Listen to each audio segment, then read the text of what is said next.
Gender equality is more than a goal in itself. It is a precondition for meeting the challenge of reducing poverty, promoting sustainable development, and building a good governance. That was a quote by Kofi Annan. A very good evening to all of you. It gives me an immense pleasure in welcoming all of you to this session dedicated to the eminent women in the field of chemistry at the 50th annual sessions of Institute of Chemistry, Ceylon.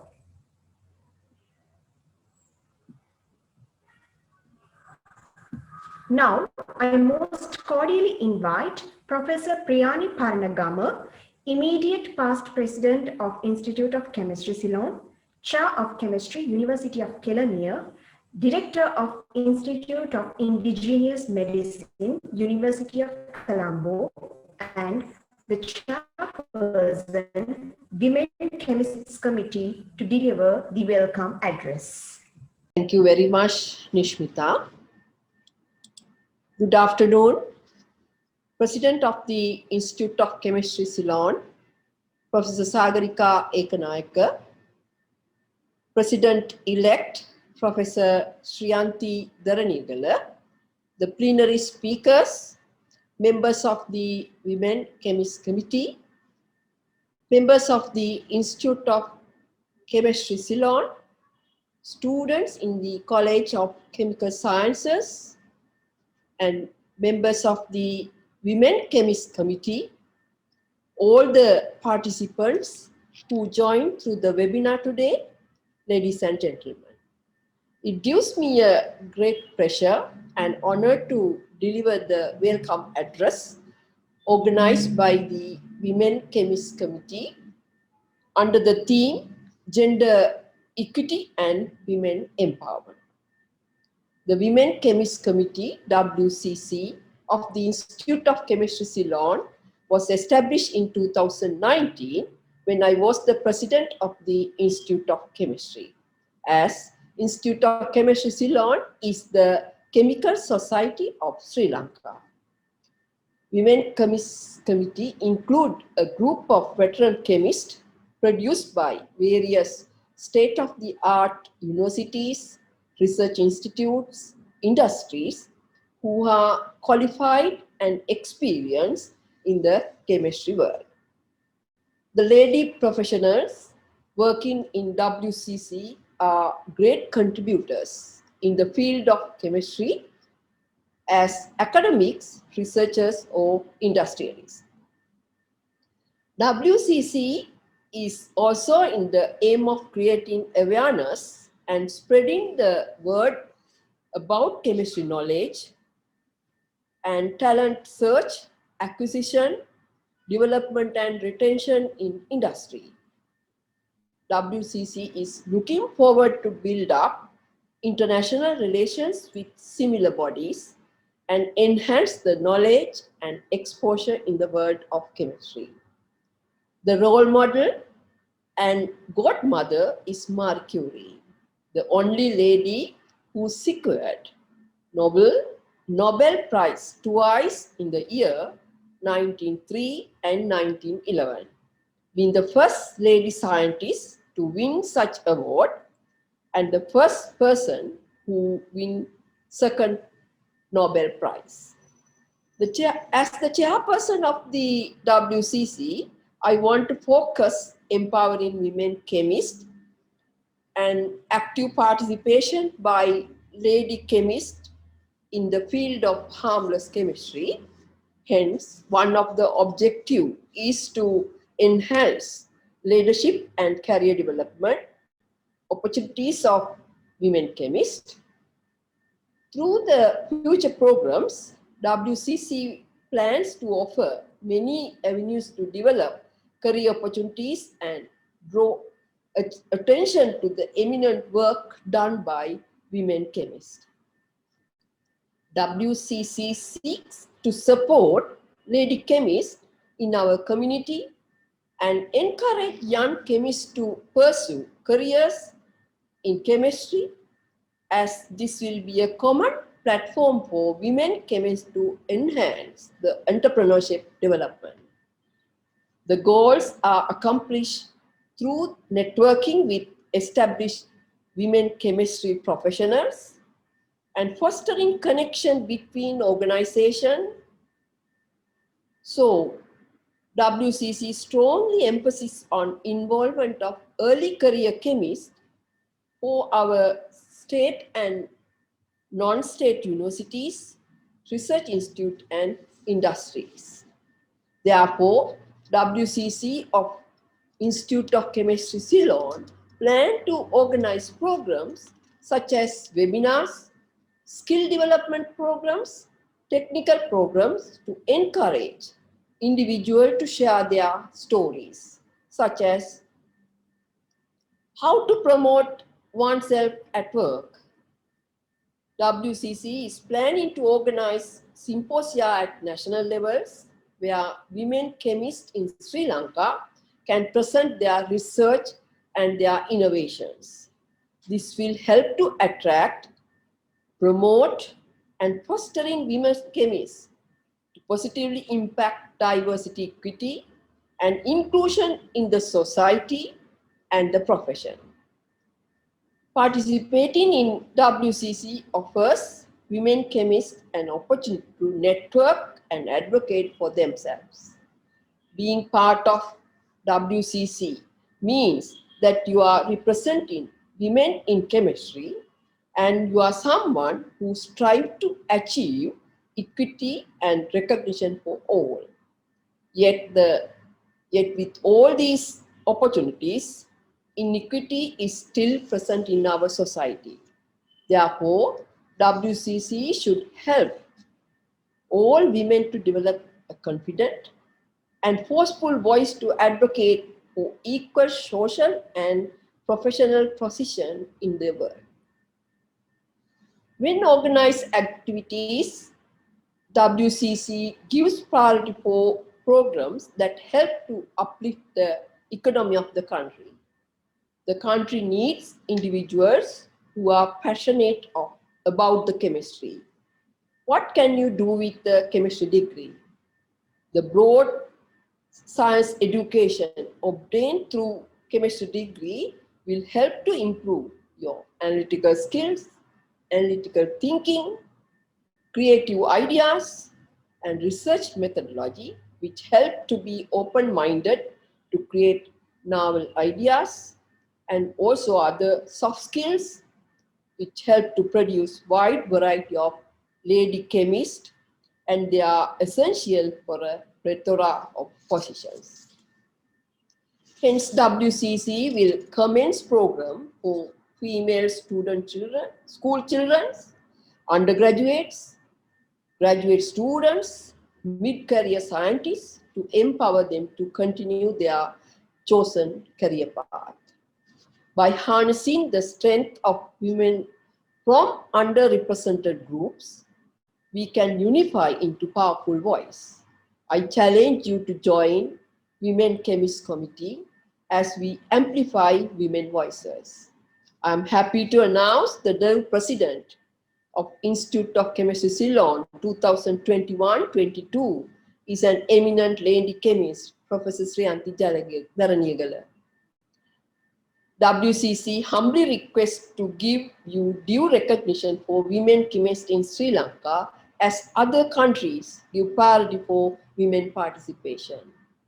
Considering all above, today we have identified 4 eminent chemists, 2 from abroad, Australia and United States, 2 from Sri Lanka. I would like to welcome all our plenary speakers. Though they couldn't physically attend the conference, they joined virtually. Let me first welcome first plenary speaker, Dr. Vikki Garin, incumbent president and first president of Commonwealth Chemistry. And ICHEM Institute of Chemistry Ceylon is also a member of Commonwealth Chemistry too. Since Commonwealth Chemistry is a newly established federation, let me tell you a few words about Commonwealth Chemistry. The aim of Commonwealth Chemistry is bridging together chemists from across the Commonwealth under the banner of equality for all. the Commonwealth Chemistry promotes the United Nations Sustainable Development Goals, strengthen scientific capacity, inspire and elevate the role of the chemical sciences to society and policymakers, and celebrate achievement in chemistry. I'm happy to announce I'm a member of the Executive Board of Directors of Commonwealth Chemistry too. Therefore, it's a great privilege and honor to welcome President of Commonwealth Chemistry, Dr. Vikki Garin, to this conference today. And on behalf of the organizing committee of WCC, we are very grateful to you, Dr. Grander, and for accepting our invitation with your busy schedule to deliver this plenary speech. I'm delighted to welcome Dr. Roshan Babi, Associate Professor in Chemistry, Lancaster College, Arkansas, United States, for your participation in this webinar. It's a profound impact for this conference. I warmly welcome Professor Navarra Radna, Senior Professor from Department of Chemistry, University of Peradeniya. I am immensely grateful to you, Professor Navarra Radna, as you agreed to participate live to deliver your plenary address and share your experience with us. It is my pleasure to welcome Ms. Chamari Vikramathilaka, Senior Research Scientist from Link Natural Product Private Limited. My sincere appreciation for your cooperation and sharing the experience you gain in the industry to improve your career and join to deliver the plenary speak at this webinar. Ladies and gentlemen, an event like this nature cannot happen overnight, especially under these difficult circumstances. Therefore, I will fail my duties if I don't mention the energetic organizing committee, especially the Secretary of the Women Chemist Committee, Dr. Dinusha Udukala, for her commitment, dedication to organize this event is greatly appreciated. I also especially thank all the other members of the organizing committee and Ms. Namita, all of them help in numerous ways to make this event a success. I'm sure you will have fruitful time, rewarding exchanges during this webinar. I wish you every success with this important webinar. So, thank you.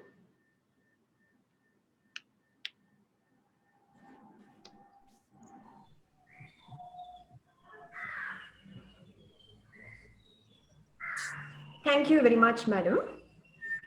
To introduce our first speaker of the plenary session, I would like to call upon Professor Chainika Padmadasa, Professor, Department of Chemistry, University of Shijawadanapura. Thank you, Nishmita. Dr. Vikki Garin graduated with a BSc Honours degree in Chemistry from the University of New England and obtained a PhD in Synthetic Chemistry from the Monash University, Australia. She has held postdoctoral positions at the University of Southampton and the University of New South Wales, Australia. Dr. Vikki Garin, apart from being a chartered chemist, has enormous experience in education, business development, organizational excellence, research and development, and stakeholder engagement. She has held senior management positions in academia, industry, and government. Dr. Garin has also been a member of several national government and university industry advisory groups.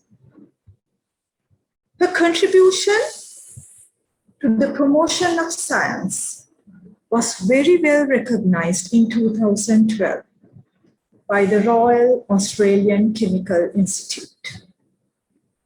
She's a member of the Australian Institute of Company Directors and a fellow of the Royal Australian Chemical Institute. She's also the immediate past president of the Royal Australian Chemical Institute.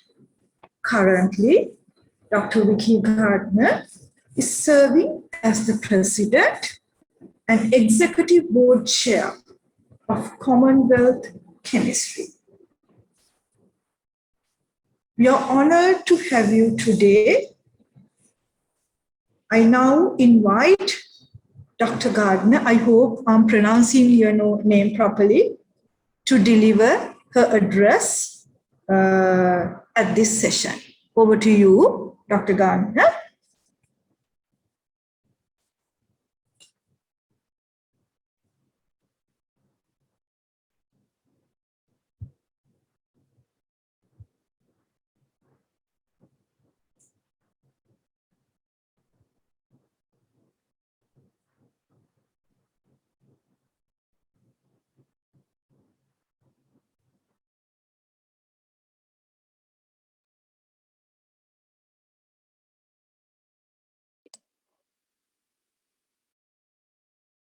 Thank you for the wonderful introduction, and I'm really pleased that I'm here to join you for your conference. Today I want to talk about something that's always dear to all of our hearts, and that's around gender equality in science. So the things that we need to realise is that the future of work is changing. We no longer have just blue and white collar workers, but we also have what's called a new collar worker, someone who is going from, develops their technical and professional skills as they need to while they're working through different technology jobs. So often they have a non-traditional pathway. We also find that we are now in the gig economy, where it means that no longer do we actually work for one particular employer for the majority of our career. Rather, we go from project to project, from employer to employer, and we all tending to work on short-term projects. But what's really important is that for the world to be able to achieve the Sustainable Development Goals, we actually need to have many more scientists and engineers, because there are none of the goals that actually do not require input at that type of level, in that technological level. So the question that we have really is, how do we actually bring forward more of those people, make available for going forward? So today I want to talk about a thing called second generation bias, and how we can overcome that through different things that we can do at home, school, the workplace, and as a community. So the question really is, I guess, is why would I care? Besides the fact that I'm a scientist and a female scientist, although I haven't been in the lab for many, many years, for me, one of the biggest drivers for this is the fact that I have two young women as daughters about to go into the workforce or into further study. You can see them in this picture here. They're at their final year of high school, and they're both really good at STEM and literature type of humanity type subjects, which is really, really nice and interesting for me. When you look at what it is that they do, they want to give back to society, or that they have a great interest in STEM more broadly. They love the challenge of abstract thinking, but they also love sport and a whole lot of other things like debating and the like. So in some ways, I actually don't see my kids and my beautiful daughters as your stereotypical science nerd. So with that, being a female who is interested in science, even now, when we have conversations with them, I find that they still have to overcome some different stereotypes. So this is kind of the thing that I want to talk to you about today. So really, the question that we always do ask, what we do ask is, why does diversity matter? And you can see from this slide here that companies with a greater diverse workforce experience 15% greater financial performance than on the national median. Now, as an example, we've done some studies in the organisation that I work for, and that's in the technology sector. What we've found that is, if you increase the gender diversity of the technology sector in Australia, the economy would grow by $11 billion over the next 20 years. And that would actually mean effective 5,000 full-time effective jobs each year over that time period. And it would also result in higher wages for women of almost $16,000 on average, simply because of the highly skilled nature of those jobs. So economically, it makes sense for us to increase the gender diversity of our workforce. But what about for other more intangible reasons? Well, ultimately, the fact that you have more people who are able to be entering the workforce is a really good thing to be able to win the war with talent. If you have your greatest women coming to the workforce as well as the men, you've got so many great minds to be working with. It also helps to understand your customers more. So, you know, half the population are women, and we also tend to have quite a high buying power. So understanding your customers is really important by having people in your organisation who are female. You also tend to get more employee satisfaction at a workplace. You get obviously improved decision making, and you also increase your company's image. So let's look at STEM in Australia. So, you know, certainly the talk that I'm doing today is very much from a Western view. It's very much from an Australian view. So let's have a look at Australia and STEM at this point in time. You see here from the slide that, of course, Australia's workforce is 47.5% women, and this is pretty typical on most Western societies. But what is and that does fit with the fact that we have pretty much 50-50 men to women, which is great. However, when you look at the number of Australian skilled workforce in STEM, only 16% of that workforce are women. I guess you really do need to go back to what's going on at schools. And in those last few line bars you can see on this slide, you can see the different subjects and where the different gender splits are. When you come to engineering, 90% are men. You go to biology at the other end, you've got 64% are women. So again, in the sector that I'm actually working in at the moment, in the computing, only one in 5 students are female at that 19% for computing. Whereas chemistry in Australia, you've got 49% of students are actually doing chemistry, which sounds great, except that what you also need to realise is that the number of people overall doing chemistry, and to be honest, STEM subjects in general, is actually decreasing in Australia. So while you are getting that gender diversity at that high school level, you're actually losing numbers overall, but you then also have that funnel, as we've probably heard many times before, when you get into those higher level roles. So the Australian Academy of Science, when they were preparing the Women in STEM Decadal Plan a couple of years ago, they came up with they found a few key insights after doing all the research. Obviously, stereotypes affect perception, and we all know that, and we'll talk about that a bit more in a second. And the other thing is that women are not that prevalent, and you're not visible in STEM. So there's been a lot of work going on in Australia in that way.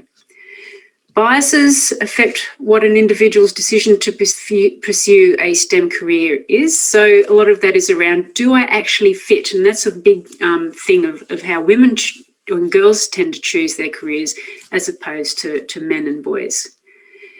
We also have that bias of our influences, so our career teachers, our parents, and things like that, to actually be starting to tell what opportunities there are, the younger students are. So there's a bit of work to do in that.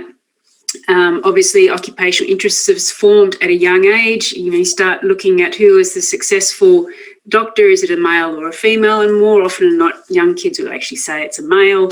Who's the successful nurse? And more often they'll say it's the female. So we do have a lot of work to do in terms of understanding those biases and offsetting those biases. So what's happening in science? Well, of course, there's a couple of slides that I've got here which are really troubling in some ways, when we have someone like Professor Hunt, Nobel laureate, saying something like this in not 1915, but in 2015. So you're only looking at 6 years ago when things saying the problem with girls when they come into the lab is you fall in love with them. they fall in love with you, and then when you criticise them, they cry. There's really nothing more you can say about that. And another one here where you've got Thomas Hudlicki commenting that, it's preferential treatment of one group leads to the disadvantage of another. Well, one could always be saying that we are living in a disadvantaged world at the moment, potentially. We are living in a disadvantaged world for one gender as opposed to the other. So we do actually need to recognise that we're living in that kind of patriarchal world in the Western society. And now it's actually time to even out the playing field. So where does this kind of, bias start from? And what would this, coming back to this second generation gender bias, you can see on the slide here that I've got a definition of it here. But what's really important to note is that more often than not, there's not an intentional bias. It is something that we've just been growing up with. It's not something that we purposefully go out and say we're going to be biased against someone. It is something that's much more subtle in our lives. And as I say, it's very much unintentional. So let's look at how that can start. Well, of course, we start off with our fairy tales when we're telling stories to our young daughters and also our young sons in the gender biases that are entrenched within that. So in the books that I've grown up with, heroines are slim, they're curvy, they're youthful, they're very white. The evil character is old, darkened, often obese, so you're starting to already see a definition of what someone looks like. You've got the thing of good females often don't really have a strength within themselves. They're very reliant on others, which is really interesting. But then also that the norms, that there are a lot of norms conveyed about life. So Snow White marries the prince. It's not that Snow White marries one of the dwarfs in the stories, for instance. So we're already starting to set expectations in the minds of young kids of what is normal behaviour and outcomes. When you come back to school, so this actually then flows on through to schools as well. So stereotypes and beliefs can obviously affect students. Like we've had, we always talk around boys, they're boisterous, they're talkative. Some of the comments, well, boys will be boys, whereas girls, they're expected to be passive, they're expected to be quiet, neat, and the like. So when you start to turn that around, one of the often things that you see is that assertive girls are seen as disruptive, whereas boys who are quiet are weak. But what's really interesting is that if we can turn that you can turn expectations upside down. And there was an experiment once where a group of students the two groups of students were split up. Ones were high achievers and ones not so high. The teachers were told that they were actually the opposite without knowing that it was a test or a trial. And what ended up happening is that the students that were the lower achievers actually stood up and were actually quite high achieving by the end of it, because the expectation was that they were going to be, or rather there was no expectation that they weren't, which is really important. So what can we actually do at home? So I guess one of the things I've said there is we need to start working against stereotypes and involve our daughters and sons in tasks that are typically, traditionally been thought of as gender specific. We need to encourage girls to stand up, voice their opinions, and feel valued and the like. We need to avoid overprotecting girls and boys, because while we do that, they don't feel that they are capable and the like. And also, really importantly, we need to start talking about where is it that gender biases actually happen in media and in culture. When we're at school, and this goes through all levels of school, I think, is that we need to make sure that our language is gender neutral. It doesn't always have to be him or he. It's often we should be just mixing it up, a couple of she's, he's. Let's just go they, for instance. But we can also start to use some of the examples of women in science in our lectures and courses and the like as well. So that's just starting to break down those stereotypes early on. So what about the workplace? And this is, again, it just seems to be something that stems through all the way. So in a workplace, what happens is that you still get the stereotypes. You walk in where most of the women, they're certainly often not in, or mostly not in those technical roles, rather they're in more of the customer interface or in the accounting, for instance. So it's still always a bit of that bias that we're always seeing.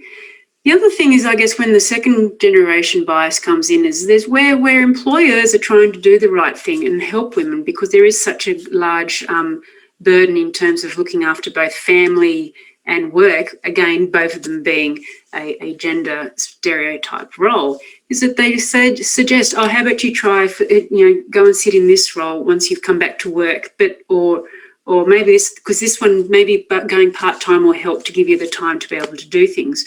But I guess a consequence of that is the fact that then you are losing opportunities to be able to excel or even promote in your role. So it's a bit of a vicious cycle in that respect.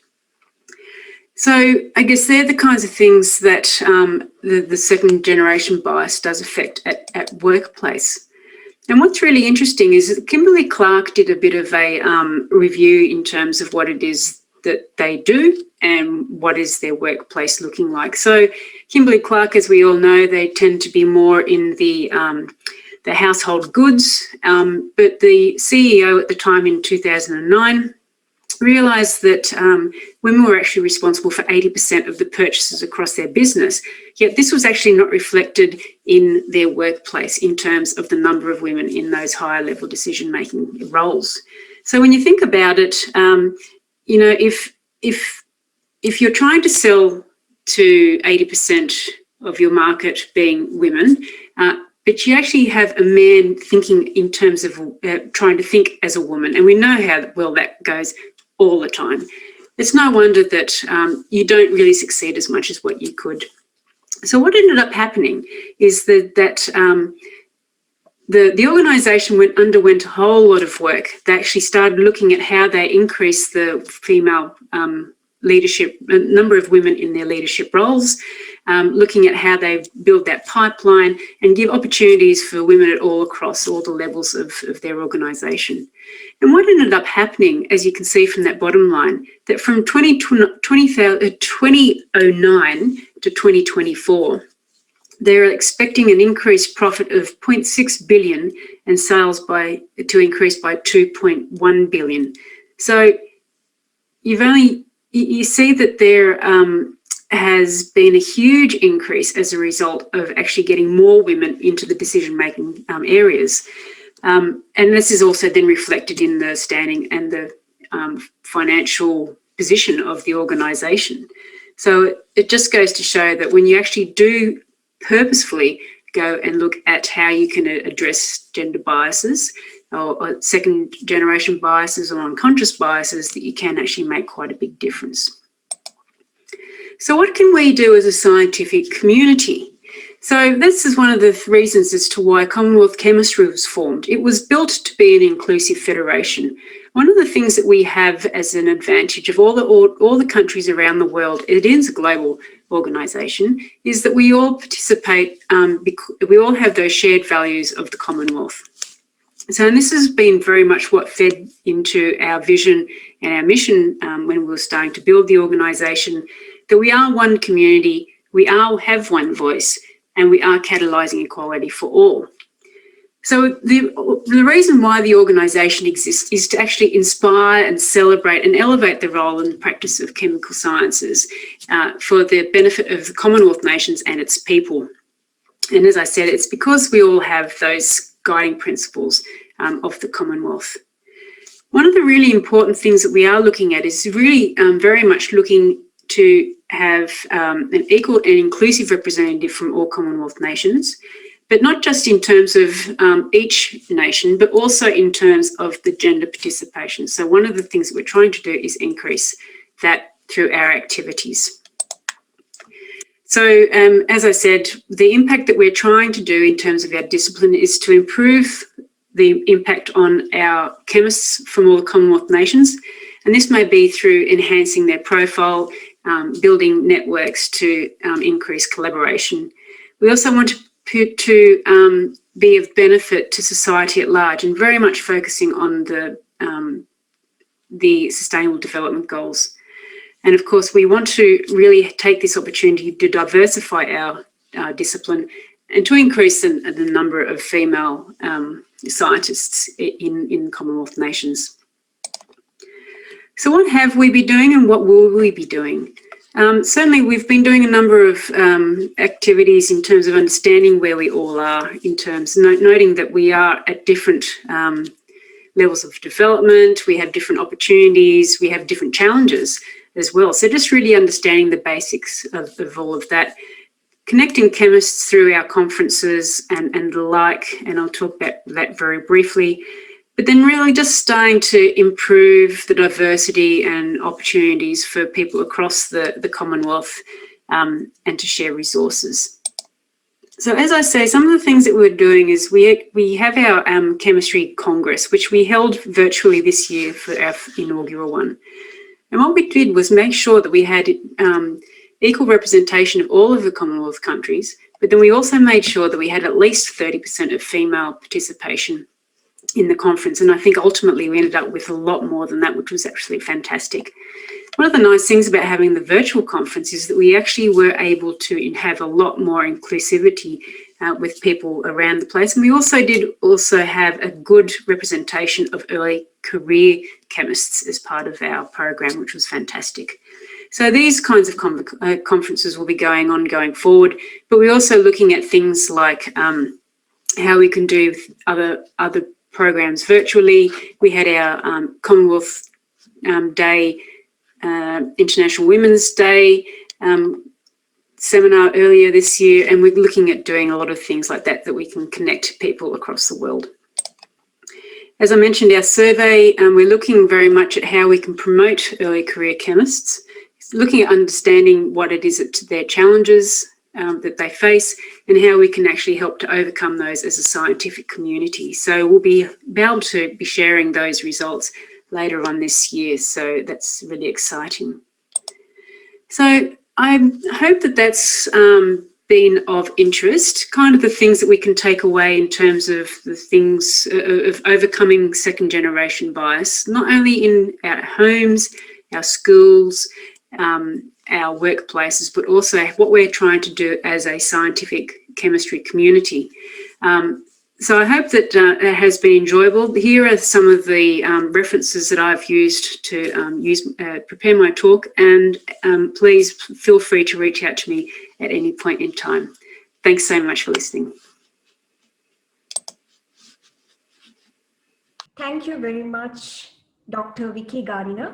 That was an enlightening speech about empowering gender equality in science.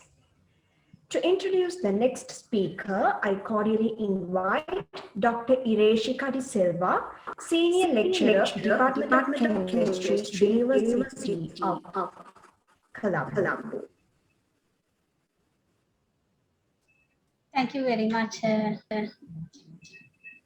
It's my pleasure and privilege. It's my pleasure and privilege to introduce our next speaker, Dr. Roshan Babi. Dr. Roshan Babi is an associate professor in chemistry at Lyon College, Arkansas, USA.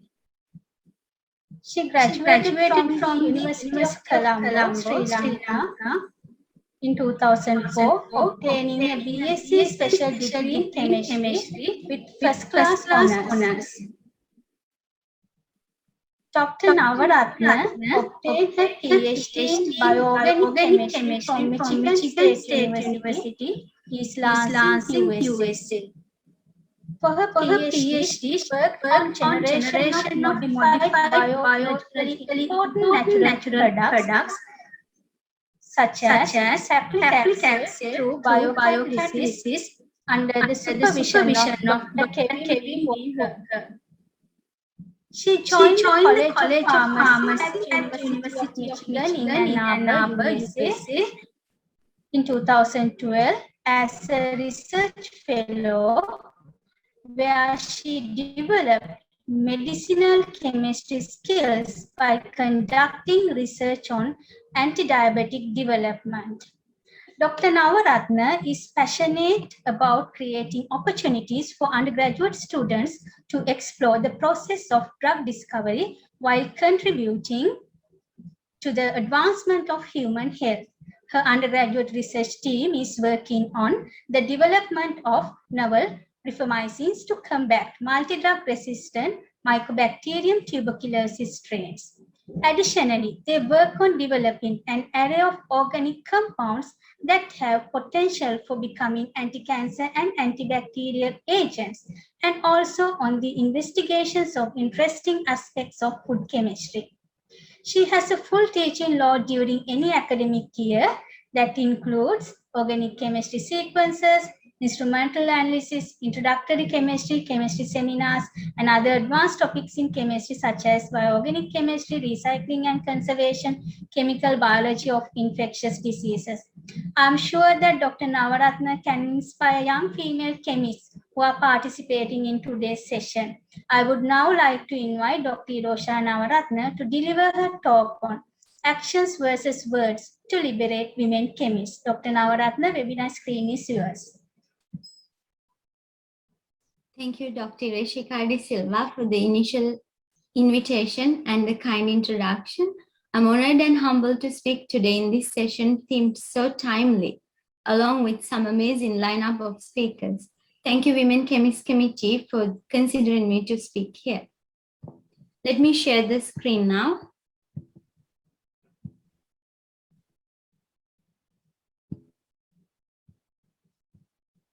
So here I'm showing you several pictures of some young chemists in my research lab as well as my classroom. And as you can see, some of them are inspiring the next generation during outreach events that we do at the local elementary schools all the time. So I also have some pictures of students in my research lab developing anti-cancer therapeutics and therapeutics for multi-drug resistant tuberculosis. So with that, I wanted to go back and show you how proud I am of Dr. Reshika De Silva and other batchmates, as well as some of my closest friends from university and school time. I'm very proud of all of you, the eminent women chemists in Sri Lanka and in the United States, doing great things, inspiring everybody every day. And I also wanted to say that I've been inspired by every single one of you during my career as well. So with that, moving on to just journey of my own, I am from the suburbs of Colombo, and I went to Rahula Balika Vidyalaya Malabe, and my parents, they have only completed high school certification. Because of that, they always knew and emphasized on the importance of us, me and my sister, who's 1 year older than me, that we complete our degrees as well as we move on to higher education.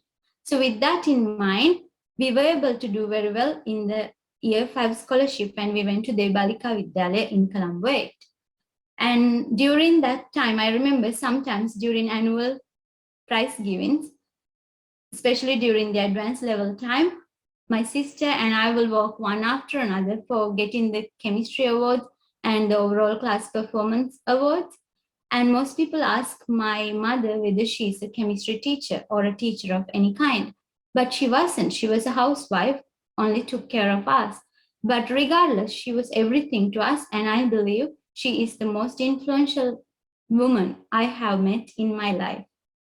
And also my sister, being older than me, she always took the lead and I only followed her. I did not follow her to medical school though. I did not want to be a physician. She's now a physician at the base hospital in Kandy in the cardiac unit. Me, myself, I wanted to do something else, and I went on to get in my chemistry degree at the University of Colombo Department of Chemistry. At the department, I met so many people who influenced me and shaped me to become who I am today. One of those teachers and mentors I met at the science faculty in the University of Colombo is Professor Dilip De Silva, my undergraduate research mentor. And his mentorship was so invaluable to me. And that is definitely why I have become an undergraduate mentor now. And I hope and I wish I am at least 10% of a mentor that can be related back to my mentor, Professor Dilip De Silva.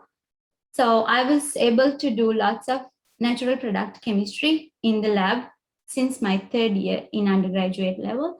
And during that time, I knew all I wanted to do is organic chemistry and organic chemistry research. And with that in mind, I wanted to do research in organic chemistry, but in the interface of chemistry and biology. And that's how I was interested in the Department of Chemistry at Michigan State University, because at the time, there were two prominent faculty in the Department of Chemistry doing biocatalysis, a concept I truly enjoy. You're taking lessons from nature and applying them in the chemistry labs. That's exactly what I did with Professor Kevin D. Walker at the Department of Chemistry in Michigan State University.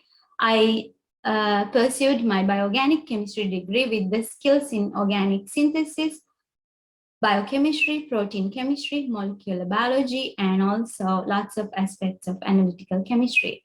So with that kind of interdisciplinary PhD skills, I was also able to really get close to my advisor, because he was going through the promotion and tenure at that time.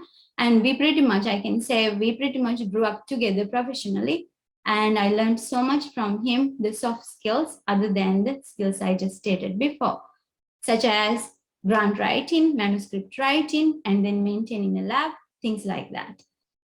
And during that time, I knew I wanted to become a faculty at some sort of an institution and continue an independent research career.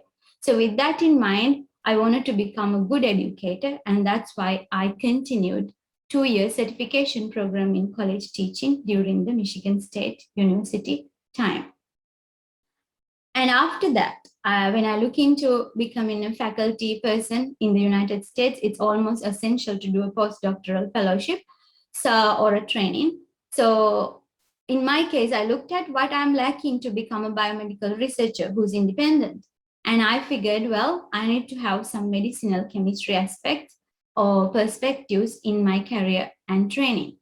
And here I am going to University of Michigan for my postdoctoral fellowship in the Department of Medicinal Chemistry in the Pharmacy College in order to gain skills in the medicinal chemistry. That fellowship was for 5 years. However, when my husband, who is also here, who has been such an immense support to me throughout my career, he received and was offered a job from Lyon College right after his graduation with a PhD in mathematics at Lyon College. And then I wanted to follow him basically, but regardless, I waited for a year, continuing my postdoctoral training. And afterwards, year after he moved to Arkansas, I also moved when I was offered another job as an organic chemist at the Lyon College. So with that, I moved all the way from Michigan to Arkansas. And then here I am after 7 years. I'm promoted and tenured now, and I have mentored over 30 research mentees, and I have been very closely working with students and student organizations and different committees, helping female and male, both students, in order to become who they wanted to be and become leaders in their fields and in their lives. So if I do not mention a little bit about these molecules that has also inspired me as much as my family, my mentors, my friends, my teachers have inspired me, it's unfair. So I'm going to show you pictures of skeletal structures of Taxol. Taxol is an anti-cancer drug that I worked with on biocatalysis during my PhD time. And rifamycin, of course, is a broad-spectrum antibiotic that's used as a first-line drug therapy in tuberculosis. And naphthoquinones are something I picked up later. However, now I think about it, it also relates to my undergraduate research because I worked on finding a natural product called plumbagine, which is also a small naphthoquinone. So with that, these molecules definitely have shaped my life as much as the people have and touched my life in positive ways. So moving on to showing you where I'm from. In fact, it is, let me check. It is 5:26 a.m. in United States in Arkansas, where I am, Central Time. And Lyon College is located in the South in Arkansas, specifically rural Arkansas. It's a prestigious liberal arts college that is primarily undergraduate institution only. And when I was invited to give this talk, first by Dr. Reshika and then by the Women's Chemist Committee, I thought, well, I cannot go on about talking about myself. So I needed to have some substance, right? So basically, I wanted to know and add some numbers to this talk. And accordingly, I went back and checked all the Nobel laureates who have been both male and female and checked the ratios. In fact, it's very, very alarming that we have very small representation of female in the Nobel laureates list. It is only 58 out of 962 total Nobel laureates that are female. And that is during 120 years of history. And when we look at more into detail, specifically about chemistry, you can see the most famous female chemist is the Nobel laureate Marie Curie, who was awarded the Nobel Prize in 1911, which is 110 years ago. And even after 100 years, there were only 3 more female chemists that were recognized with the Nobel Prize. And that's the history that's showing up right here. And right now, there are only 7 total Nobel laureates who are female in the list out of all the 186 Nobel laureates in chemistry. That's definitely very disturbing, right? And then when we look at the closest discipline we have, the physical sciences or physics, that actually shows it's even worse in the physics compared to chemistry, the representation of females.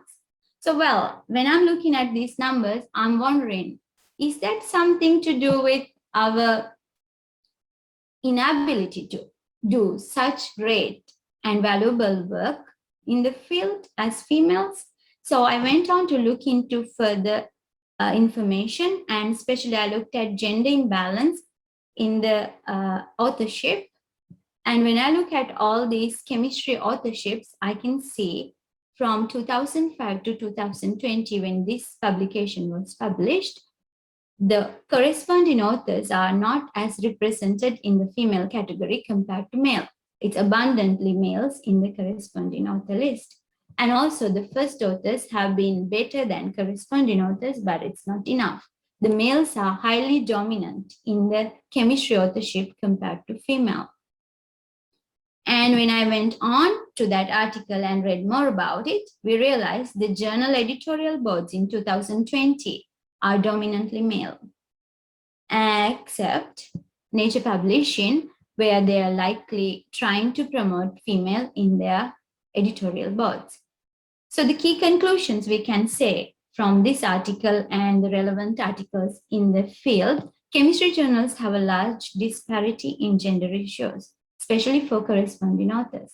In the past 16 years, there has been no increase in the representation of women as either corresponding or first authors. There is a large drop-off in female representation between graduate school and faculty positions. That's probably the main issue. First author representation is more likely to be equitable when the corresponding author is female. With few exceptions, as we can see, the gender ratios of editorial boards heavily favor men. So with that being said, I wondered, well, we see a huge decrease compared to the men in the female direction in Nobel Prizes, like one of the greatest achievements in the field, right? And then we also see a gender imbalance in the chemistry authorship. So is it something to do with women that who have not been as productive as men? That I knew is the question you're going to ask me. So I figured I'll do my homework and show you the result. The women chemists, in fact, are as productive as men. Male chemists worldwide publish more than women throughout their careers. But when career length is taken into account, the difference is negligible. So if we look at the numbers, average number of publications per year for men and women, it seems almost the same. But when we look at the average publication career length, which is defined as the time between the person's first and last publication, it definitely favors men than women. So men have a longer career than women in average. And then when we multiply average number of publications by the average publication career length, you can see a significant change in the men that shows their productivity, or rather the average number of publications during career. So in fact, it's not that women have not been productive, it's just that they have not been able to continue their careers as long as men could.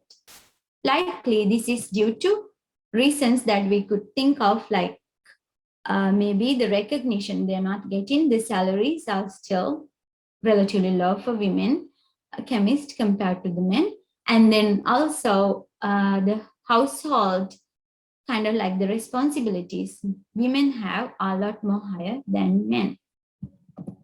So with that being considered, I look into the where chemistry stands currently. And if we look at the percentage of graduate students in chemistry who are women, it's about 41%, which is not bad, which means 59% of males are in the chemistry graduate work. And then when we think about percentage of postdoctoral fellows, though, it in fact is quite low. That means there has been a drop off between graduate school to postdoctoral training. So there are only 25% of postdoctoral fellows in chemistry who are women. And then moving on to getting into academia and becoming a full professor, one of the highest honors in the field, I suppose, would be a lot more lower. And if we compare the women as percent of full professors, even in 2013, it's only about 36%. Out of both male and female, there are only about 36% female full professors. And this is the most disturbing number, I figured. The percentage women who are full professors, this is out of all the women in the academia who could be representing all the instructors who are not in the tenure track, or who could be adjunct or part-time, assistant, associate, all these figures except being full professors. So there are only 9% actually getting the honor up to full professors or continue their careers up to becoming a full professor. That's very alarming to me, at least, and I'm sure it is alarming to you too. So when we look at these numbers, we can imagine the disparity and we can understand the disparity between men and women in the field. However, there has been lots of initiatives to promote women and also reduce the discrimination and reduce the unintentional discrimination, as the first speaker talked about, and then also doing lots of support to help women continue their careers. However, has it been useful? To some extent, but not quite, as we can see in the numbers, right? And then while those things are happening and the promotion of females in the chemistry and other sciences has been promoted, COVID-19 comes. And of course, COVID-19 has hit everybody pretty bad. And the pandemic has been such a hectic time and an unproductive time for female scientists. If you look at the mothers and fathers, definitely mothers take care of children more than fathers do, and also the housework, which means they are going to be productive negatively in their research careers and other job tasks. These are data from 2021, and you're welcome to go ahead and read this information later on. However, moving on to talking about the support the females may have, especially during COVID and after, There are policies that support women in science a lot. And then there is quite a bit of proposals for funding in women in science, especially to support them throughout the pandemic and after it. However, has it been always the case in every institution? And has every individual in the sciences or outside been very supportive of this? I don't think so. So those are the things that are problematic. Yes, we know it's out there and there have been initiatives to change this disparity between gender in the sciences. However, there isn't much done in the last hundreds of years.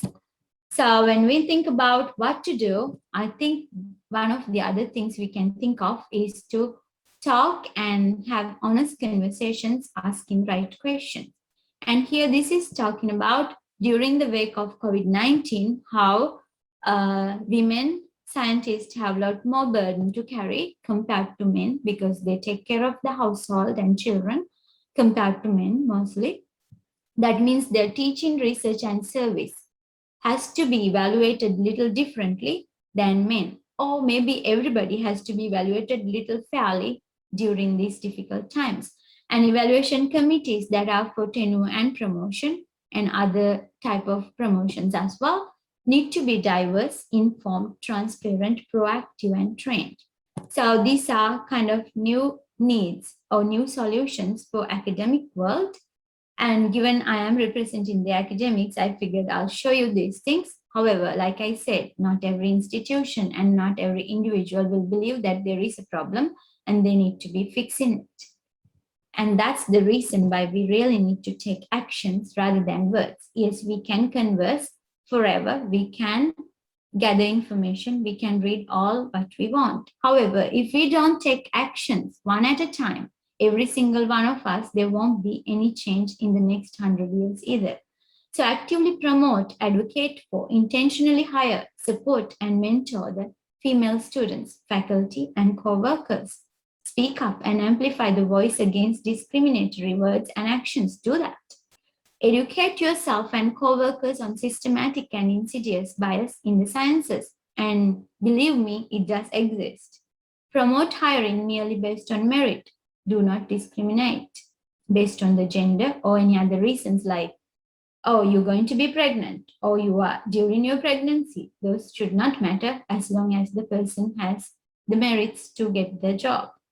Purposefully act from the editorial level to improve the representation and highlight the accomplishments of female chemists in scientific journals. In fact, here, I think as we are in academics, when we get invitation to be in an editorial board, never say no. Even if you have not so much time to spend on it, do it. Squeeze time and somehow manage to do it because you're doing a favor to yourself and other female chemists around you. So here I'm showing you some of the pictures of my female scientists I have had in my research lab and graduated so far. They're only very few and I have a lot more than this. However, most of them started research in my research lab as freshmen and they continued it throughout their college years and graduated. And during that 4 years, I can see huge growth in them doing research and making a change in their professional development and networking. And that I think is the joy you get as an undergraduate research mentor, helping your students, especially females, to move on and become someone very prominent in the field. And majority of them now are doing their graduate school PhDs or MD PhDs, MDs, or in the fields of health sciences. And I do not have anybody who's sitting around and waiting, doing nothing after they have gone through this kind of a training. So basically, I'm showing you right here more pictures of actions versus words, because as an undergraduate mentor, all I could do is to promote my students and also work on outreach, promoting the next generation. So here I take them to conferences. I invite them over to my house all the time and we take them out. And then also I take them to different institutions to show them around, especially given some of the students are from rural Arkansas, they have never been out of state, although you wouldn't believe that is the case in United States too. So they have never flown.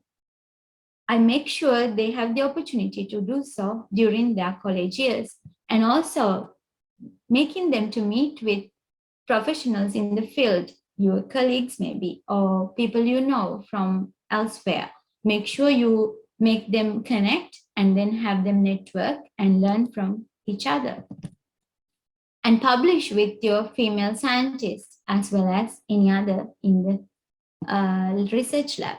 And then also here, I'm showing you this summer research students I have. Apparently it happened to be 4 females this summer, but usually I don't discriminate, or I do not have a preference for female versus male. Regardless, it happened to be females this year, and they are all sophomore or freshmen in college, continuing to do research. And these pictures are from this summer, the outreach programs I work with in the upper bound programs. That means they are high school students who end up coming to college just for a few weeks, and it's a residential program generally. I've been working with 2 different programs here.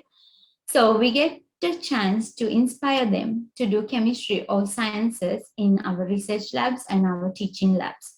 And I get to teach them not only chemistry in general, but also I always make sure I introduce them to organic chemistry, which they seemingly enjoy, drawing skeletal structures and understanding what those skeletals actually mean. So that's that. And then another thing as an educator you could do, taking action, is to provide full learning experience for all the students in your class, making it an inclusive class. So one of the recent activities I did was introducing diversity in my organic chemistry class through an organic approach, I say. And this was published in Chemical Education. And I tend to write these communications to make sure other people also use the similar assignments in their classrooms, making it inclusive. And diversity, of course, exists in classroom, whether we believe it or not. Structural classroom and interactional diversity. And as we know, science and engineering and physical and related sciences, they have less amount of female representation compared to male in the occupations. So with that in mind, and also having the diversity in the classroom, I wanted to make sure they emphasize on the diversity aspect, because there are lots of benefits of diversity, as the first speaker talked about before as well. The exposure to individuals different from oneself who bring novel ideas and challenges to college enhances cognitive skills such as critical thinking and problem solving, and improves student satisfaction and motivation, general knowledge, and intellectual self-confidence, leading to overall academic success. I'm not going to go into all the details here, and you're welcome to go back and read this article and get a combination of ideas I put together right in this article from different literature. However, you can understand diversity is definitely important to all of us, and especially in the classroom and even in the industry or academia. So with that in mind, I mentioned the fact that carbon is very diverse and it is capable of reacting with both metals and nonmetals, making diverse amount of molecules that are beautiful and, more importantly, useful to us and we cannot live without. So after I talked about it, I asked them to do whatever the representation they think of relating organic chemistry to diversity, social diversity. And accordingly, they had lots of fun and amazingly beautiful artwork and other work. And this was, I must say, 20 points out of 600 points in organic chemistry class some time ago. And I continue to do this assignment even these days to just make my class more diverse and inclusive, or think about those aspects. So without considering the points they are getting from it, they all worked very hard. I have really great students, and they went above and beyond making models, making journals about radical carbons, and doing so many things relating diversity in organic chemistry to social diversity in an effective manner. And some of them emphasized social diversity. However, they did not mention any chemical diversity. Still, I thought it's pretty cool. Other students related chemical diversity to social diversity, but they did not have any organic chemistry in it. And finally, there were few who included diversity in organic chemistry really interestingly. However, there was no direct comparison to any social diversity. All in all, doesn't matter how they ended up doing their assignment, they learned a lot more doing related assignments and then doing the feedback work. So taking their feedback for the data for this publication itself, I learned that each and every person in the class has been thinking about social diversity as a matter of this assignment only. Given that we are in rural Arkansas where white male is dominant, I think it was almost essential that I bring up the ideas of diversity, focusing on females in the chemistry as well as other minorities in chemistry. So as an educator, I continue to provide these full learning experiences to my students. And one of the assignments we've been doing recently is introducing the alkene chapter, the very first chapter in organic chemistry sequence that brings up all these organic reactions. Majority of them think, oh my gosh. So I bring them alkenes beforehand, before we start the chapter, through familiar examples like pigments, plastics, things like that. So I've been working on this communication so that maybe somebody else out there can use the same to provide experiences for their students. So with that, I think I'm almost done here. And I definitely think all of you out there are very strong women. You always need to be self-confident. You also need to be supportive to your peers and everybody else you come across. And also make sure you self-advocate, because if we don't, nobody's going to do that for you. So represent yourself properly, even in social media, although we don't think, oh, it's a big deal. Well, it is a big deal. Make your reputation, make a brand name for you. And always make sure you are connecting to others in the way you want it to be, and also through your passion. My passion is definitely organic chemistry and chemistry in general.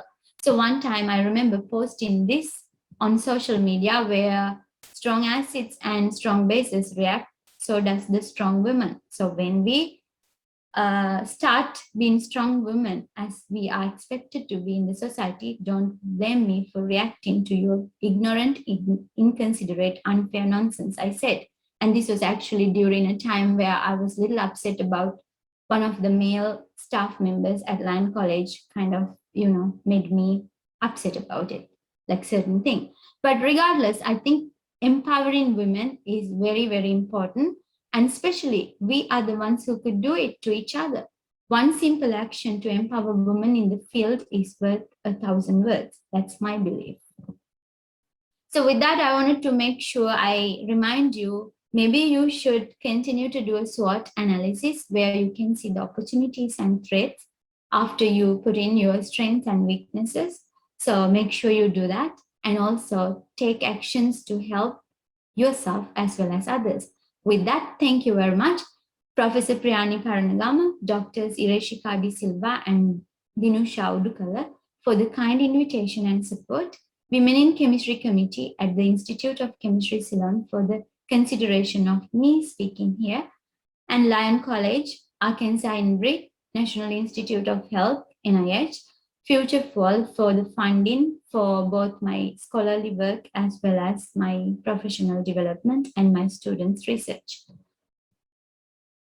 And accordingly, I can answer any questions if you have any, but I don't know if I might have run out of time. Anyways, you're welcome to email me anytime. I would definitely respond to you. So finally, I wanted to say, you all are strong women. More power to you all. Do what you need to, because if we do not, then I don't think there will be any new advances in the female chemists in the field for the next 100 years too. So make a difference, do what you need to.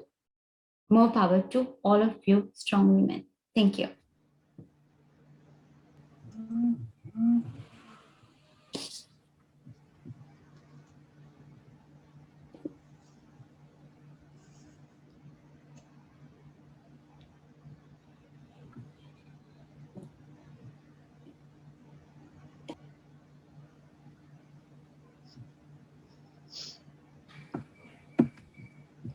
Thank you very much, Dr. Navarra Radna, for inspiring the women chemists. Yes, as you said, women chemists are just as productive as men. Next, I would like to call upon Dr. Gopika Thirupuranatha, Head of Department of Chemistry, College of Chemical Sciences, Institute of Chemistry, to introduce the next speaker of the plenary session. Thank you, Nishita. Good afternoon, everybody. It's my pleasure to introduce Professor Navarra Radna, who is currently serving at the Department of Chemistry, University of Peradeniya, as a senior professor in chemistry. Professor Navarra obtained her BSc Honours degree in chemistry from the Department of Chemistry, University of Peradeniya, second class honours with division merit in 1984. After that, she pursued her graduate studies in chemistry at the Department of Chemistry, University of Hawaii at USA, where she obtained her MS degree in bioinorganic chemistry and PhD in bioelectro and chemistry in 1989 and 1990, respectively. After completing her graduate studies, she returned to Sri Lanka in late 1992 and joined Department of Chemistry, University of Kelaniya in 1993 as a senior lecturer, where she involved in teaching and research in physical chemistry, analytical chemistry, and biochemistry, and served until 1996. Then she joined Department of Chemistry, University of Peradeniya in 1996 as a senior lecturer and contributed to the development of analytical chemistry division while serving in the inorganic chemistry division too. She was promoted to grades of professor and senior professor in chemistry in 2008 and 2016 respectively at the same department and served as the head of the department for the period of 2015 to 2018. In addition to her major discipline, she has been very instrumental in establishment of the Department of Faculty of Science, University of Peradeniya, Department of Environmental and Industrial Sciences, where she teaches many courses and conducts research. She spent her sabbatical leave from 2001 to 2003 as an international fellow at Stanford Research Institute, California, USA, and Rice Research and Development Institute at Battalegoda in Sri Lanka in 2016. She is a recipient of several awards, which includes Excellence in Teaching, Hawaii Section, American Chemical Society, USA, as a graduate teaching assistant in 1989, NSF Young Scientist Award in 2001, NSF Research Award for Scientific Excellence in 2013, NSF Technology Award in 2014, several presidential awards, and NRC Merit Awards. She has obtained many research grants from NSF, NRC, and AHEAD. Professor Navarra Radna has trained many postgraduate students, including PhD, MPhil, and MSc, total about 50. Professor Navarra Radna has about 50 research publications in peer-reviewed journal and 100 communications to credit her research. She has also been serving the Postgraduate Institute of Science in various capacities, the coordinator for the MSc program in Analytical Chemistry and chairperson of the Board of Survey of Medical Sciences, to name a few. Her current research interests include pesticide analysis and their fate in the environment, biosensors, and development of novel food products. On all above, she is a proud mother of 2 daughters who also followed her footsteps. It is my pleasure to invite Professor Navarra Radna to deliver the plenary talk on contributing factors for empowerment of women chemists in Sri Lanka. Thank you.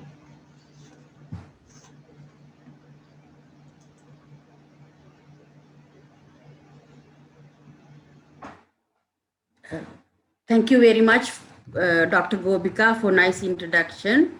and presidents of Institute of Chemistry, and chairperson and the committee of the WCC at the IChem, Women Chemistry Committee, and all the plenary speakers and students of College of Chemical Sciences, my dear colleagues. Now I would like to ready to do the screen sharing. Today my talk will be on contributing factors for empowerment of women chemists in Sri Lanka. So let me go to this.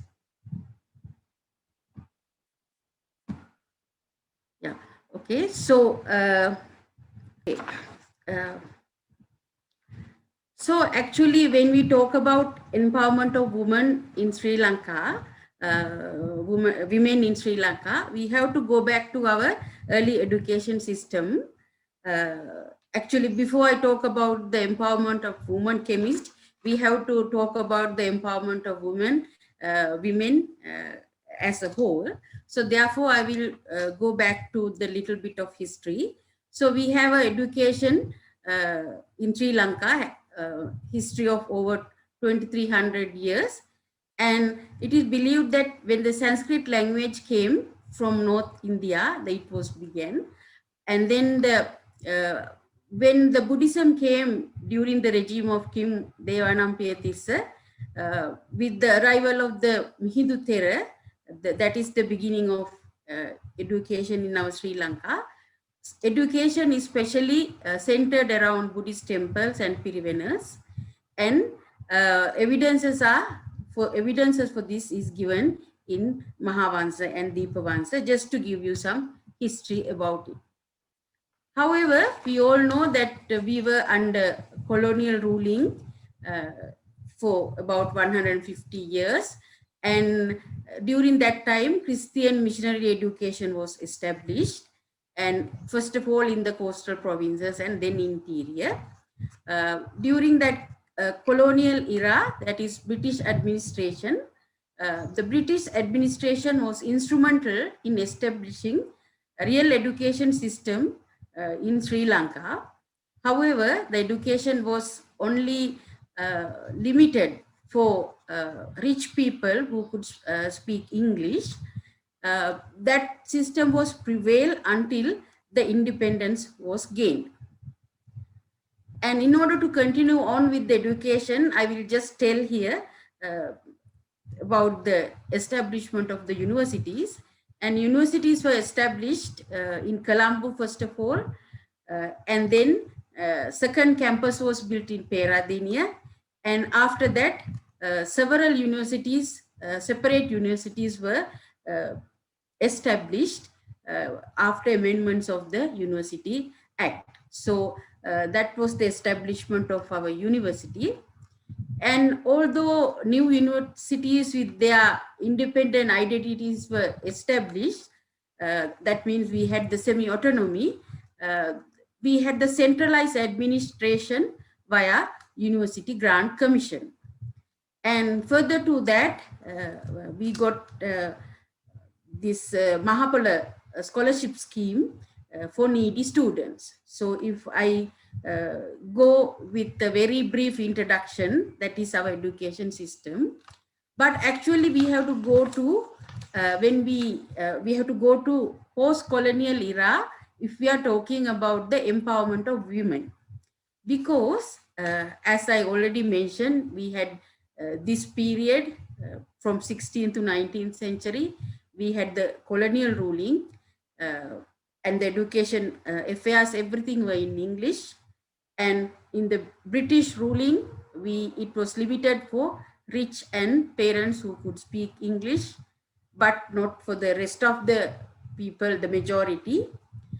However, the remarkable change in education happened during the post-colonial era. That means after the colonial period, we established a government. Dr. Kannangara was then the Minister of Education. He talked about inequality of education. So actually that is what we are talking about. inequality of education because it was limited to a set of people.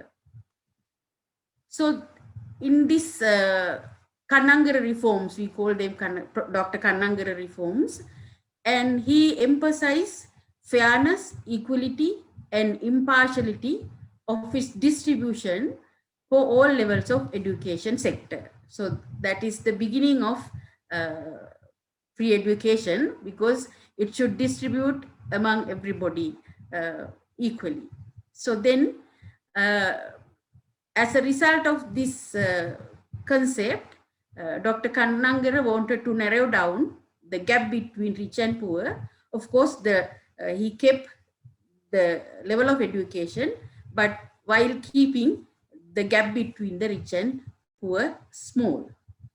Consequently, he put forwarded the concept of establishing the central colleges, Madhya Mahavidyalaya. So actually, that's the beginning of the free education. And as you all know, Madhya Mahavidyalaya are actually mixed schools, boys and girls all are there. And unfortunately, later on, there were some Madhya Mahavidyalaya which are not really the models of initial Madhya Mahavidyalaya, something like Valala Central College, the Nugawala Central College in my area, other real Madhya Mahavidyalaya, which had all sort of facilities, and the clever students had the opportunity to go into this Madhya Mahavidyalaya. And more than anything, very relevant to the today's topic, he emphasized in his educational reforms that girls' education. That means he was really emphasized on girls' education, because in a democratic society, aim of the education is to help every boy and a girl to achieve highest degree of physical, mental, and moral developments. So these are the achievements we should deserve for education in a democratic society. And we call this is the equity of education. So we have to pay a little more attention why the girls should receive an education as equal as boys, because a girl should receive the education because they will be the mothers of next generation. Also, it is also necessary to ensure that the school influences build up of character, develop the culture of a girl, which is to be blended with the home environment. That is exactly that he expected. So there shouldn't be any discrimination, boys versus girls, but at the same time, once the girl is educated, our next generation will be fruitful or productive. So that is a very important reform that he brought. I think that's why the girls and the women in this country are enjoying this education well. So not only that, together with the Dr. Kannangara's reforms and the healthcare system that we have, that I read a lot about this, and you know that Sri Lanka has a universal healthcare system, and as a result we have a high life expectancy, and also we have lower maternal and infant mortalities compared to the region.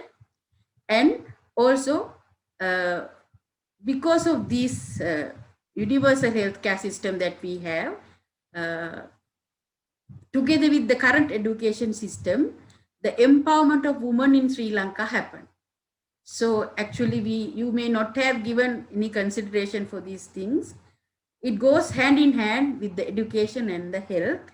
And that is the point where empowerment of women in Sri Lanka began. So when we go to the next item in the talk, that is empowerment of women chemists. So for that we have to look into beginning of chemistry in Sri Lanka. Actually, when I did the literature search and go back and back, the oldest I found, Institute of Chemistry Ceylon is the successor to Chemical Society of Ceylon and was established in 1971 for general advancement of science, not even chemistry, they say at the beginning, and practice of chemistry. So that was the oldest such body to develop any branch of basic science in Sri Lanka. And ultimately it became responsible for maintenance and development of the profession of chemistry in Sri Lanka. So in that hand, actually, Institute of Chemistry is a very vital organization, that this is the body we have as a chemist, also as women chemist. So if I look into the subject of chemistry, so it is believed or generally accepted that it is one of the hardest subjects learn as well as to teach. And at the beginning, it was thought that chemistry is an academic discipline of men. However, with time, it was changed. I have heard this story, but I will share with you that Professor Sultan Baba, who was the pioneer of the chemistry department in University of Peradeniya, so when he gives a chance to do girl to do chemistry, he thinks it's useless because she will do this and stay at home. So that's how we were. But today, if we look back, I will show you in shortly, it is completely different, because those days, I think, only very few women, very few female members of academic staff, as far as I know the academic field, academic staff in the chemistry department. And I think it was the same in other chemistry departments as well. So I just took very simple statistics of chemistry senior staff members, that is in academics. And I look now, this is as of now, Colombo, Kelaniya, Jaffna, Javadanapura, Peradeniya and Ruhuna. And if you take Colombo, female members outnumber men, and also Peradeniya, female member outnumber men. And some are equal, like in Kelaniya. So some, the men, more men than women. So anyway, this is not what Dr. Sultan Baba predicted at the beginning. So he was, I have the full respect for him. I'm not criticizing him, but I just take that one as an example to show how the picture has been changed. So this is very different from USA and Europe and maybe other Commonwealth countries like she presented. I think as far as academia is concerned, we have a very good academic freedom as women. So I took some statistics to see how enrollment of students as undergraduates and how they enroll in special subjects and etc. So first of all, if you take the statistical handbook, student enrollment, faculty-wise, gender-wise, enrollment in special subject, gender-wise, etc., etc. Some errors also I found. If in case you look, you have to bear in mind. So it is just graphs and tables of data. So I just extracted simply to present you my observations with that statistical handbook. So if you take faculty-wise, enrollment of more female student, as of this is 2017 handbook I followed. So the enrollment of more female students than in male students, that figure or whatever is highest in the Faculty of Arts. Faculty of Arts has the highest number of female undergraduate enrollment. And Faculty of Science, more female in bioscience, more males in physical science. But if you get field of specialization, that is enrollment in honors degrees, if you take chemistry, that is my department, over the years, maybe for like 10 years or so, or at least it will be more, not be less, it is female dominated for some reason. And dominated in the sense you will have like 22 to 8, like only 8 male. So we always worried about it, because it is good that we get our proper place as female, but gender imbalance is not also very healthy. And we are concerned, but as far as women are concerned, we can say we are enjoying our privileges very good. And not only that, they have better results. The female undergraduates get better results than male students. And finally, we end up with getting permanency for female. So that is also one of the reasons that our female number is increasing. So when some people are not happy about the female staff getting more female, I always say, okay, I don't think we can say that, we let the female come, but just because of female, you can say you cannot do that. So that was my argument, personal argument. So that's how I feel. So,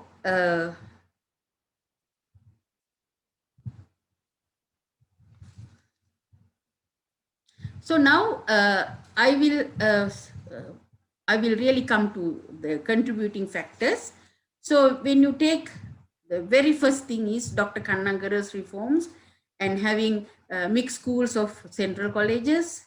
And then of course, not like previous days, maybe long time back, girls are sort of doing like home chorus and the boys are encouraged to learn. That is not anymore in Sri Lanka.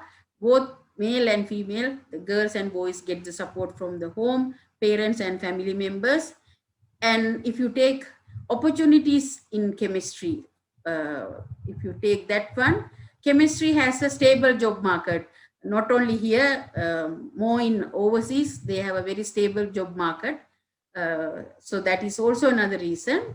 And also I must tell that there are role models of women chemists and we get their encouragement. So we must tell that. So of course, if you get this woman forum or whatever, we have role model of women, so that, I mean, other women chemists follow them. That is also another reason.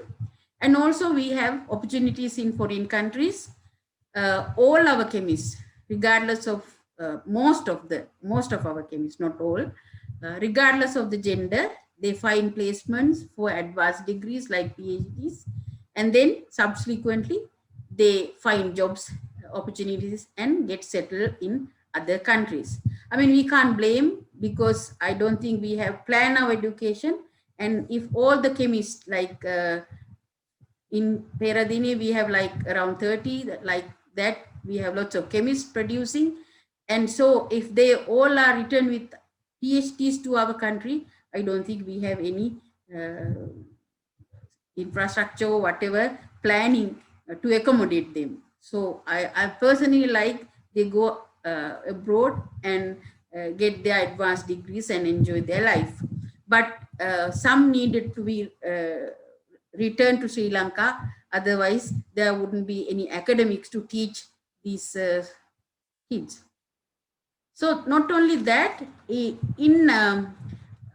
overseas, actually, the USA and Europe and even Commonwealth countries, they have this concept, not really a concept, they have this to consider women as minority, because enrollment of physical sciences, physics, chemistry, engineering, chemical engineering, for those subjects, there are few women are enrolled, but maybe picture has been changed, but not very much, I believe. Therefore, we get these things, this Eli Lilly and Company USA, they have offers for our people. And through NSF, we get chances for women, because they are always looking for women by considering them as a minority, which is a truth. And also we have this organization like Organization for Prohibition of Weapon Convention. They have special workshops like symposium for women chemists. Then they have their agenda and how to use the peaceful chemistry, how women can get into entrepreneurships and those things. So therefore, we have this kind of opportunities. Of course, I left this one. You can think of many reasons why our chemists, women chemists, are enjoying when the other countries like Europe, USA, they are not representing well. So I just, because you already listened to 2 talks, and there are also, I think the very first speaker from Australia, she pointed out this fact, and the other speaker also, she explained how much she encouraged students, because my experience when I was in USA doing my PhD, I was a teaching assistant for a long time, and they are so scared of chemistry. So even to Bunsen burner, they are so scared. So therefore, it's not a very preferred subject. And at the same time, they would like to go for like business administration and those kind of things. So only very few get enrolled with this subject, and also even fewer women chemists are enrolled in these subjects. So I took this one just to show you some figures. For the last 10 years, ACS division of medicinal chemistry, this one medicinal chemistry, has never exceeded 20% female. So only 20% female. Maybe now it has been broken, but not to the extent more than men. And in recent as 2015, the percentage of members who identified as, I think, I can't see this one, sorry.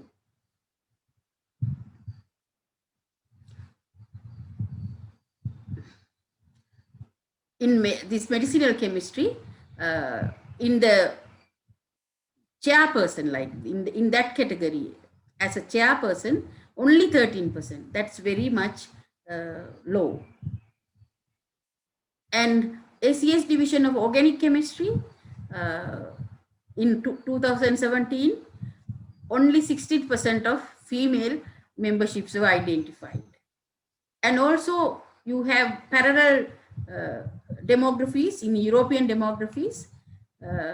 European Federation for Medicinal Chemistry, they have societies from 23 European countries. In 2017, women represented only 25% of leadership of their societies.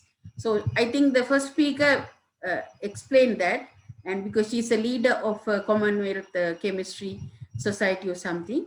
So what I see is that maybe their problems are different.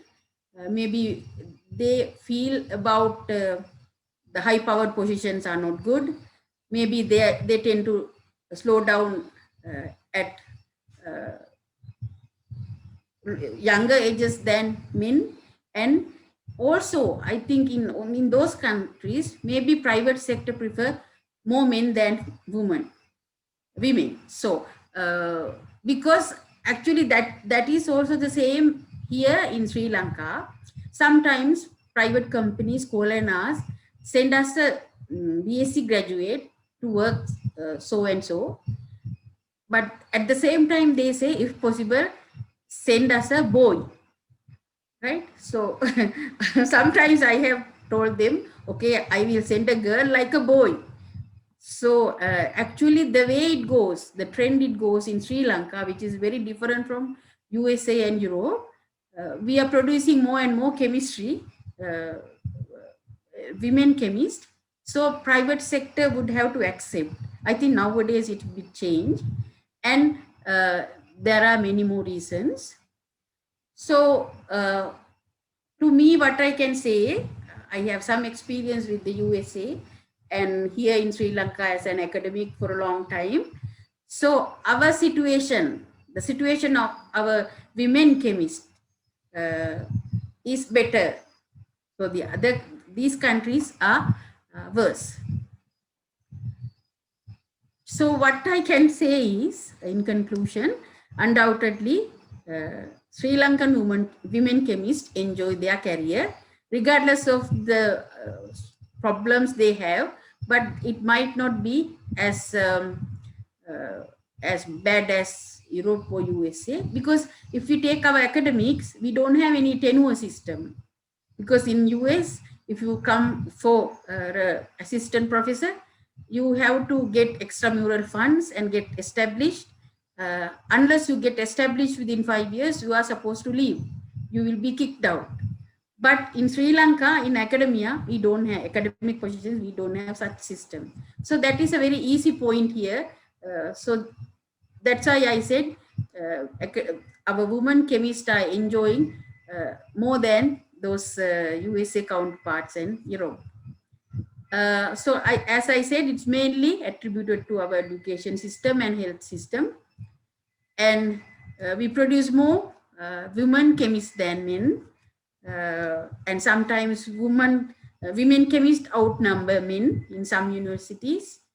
And private sector still has less number of women chemists, but I guess they have to change their attitude toward the employment of women chemists, because as the way it goes, we have to accept women chemists. And like you said, they get pregnant, but they are not going to get 10 babies. There will be at least 1 or 2. So during that time, they need some easy period. So like that, if you have to be a little bit thoughtful. So like that, so private sector has to change for our chemists.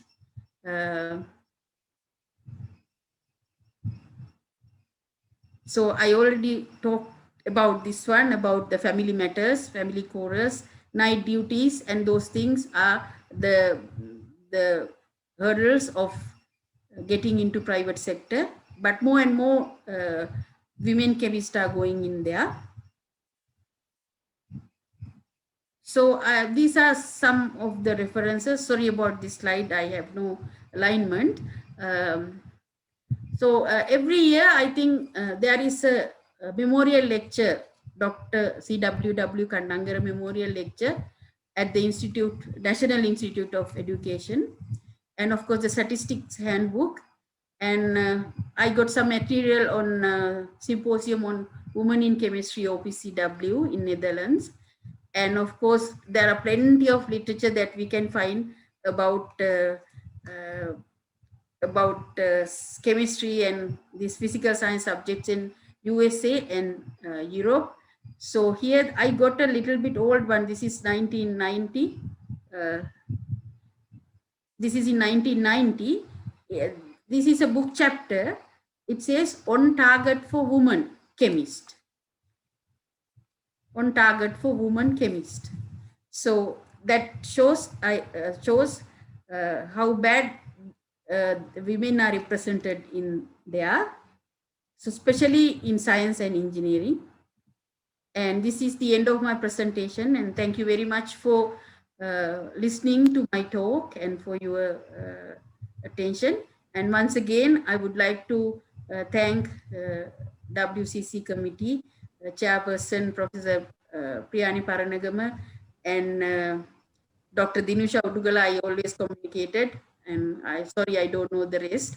And thank you very much.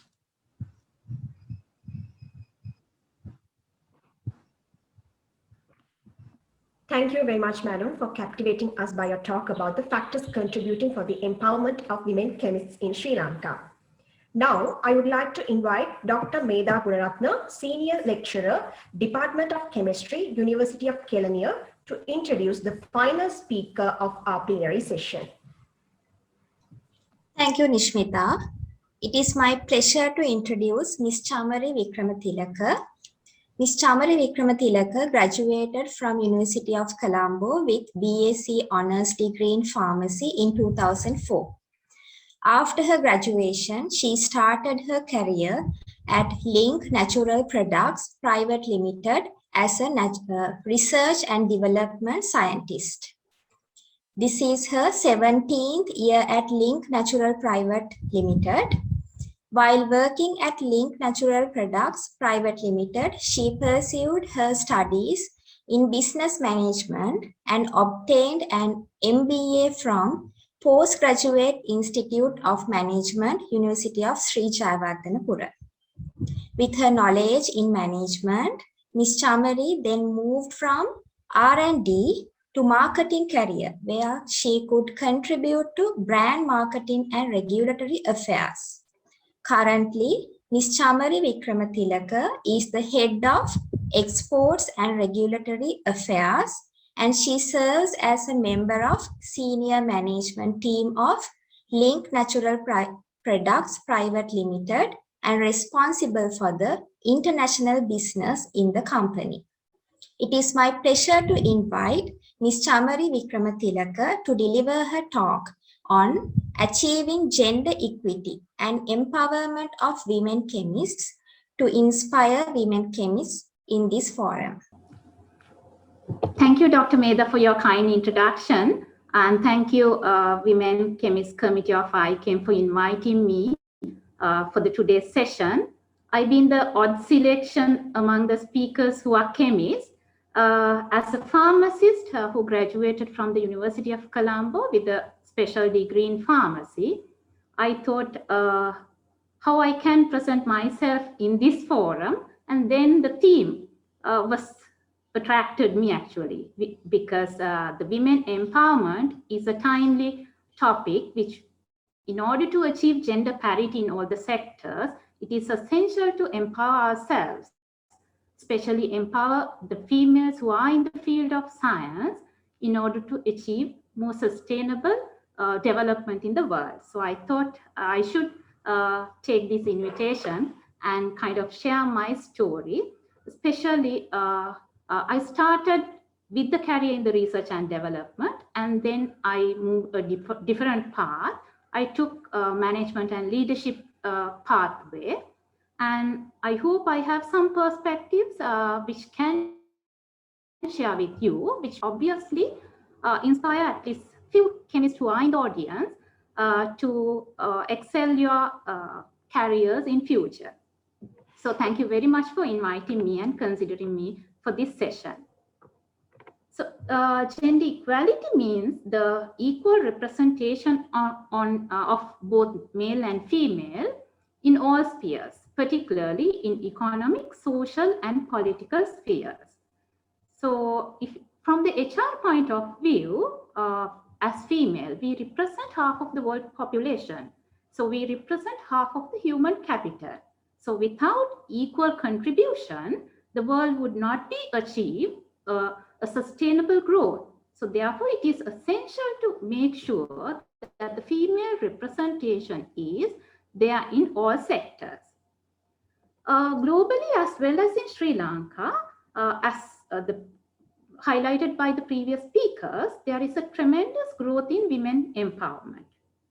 Especially in Sri Lanka, if you see the numbers, which actually shared by the previous speakers, the female enrollment in science education, particularly in the chemistry education, has reached the parity.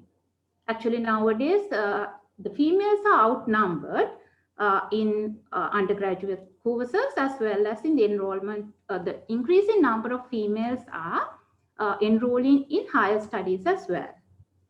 But however, when it comes to the industry, the women are not equally represented in the private sector industry.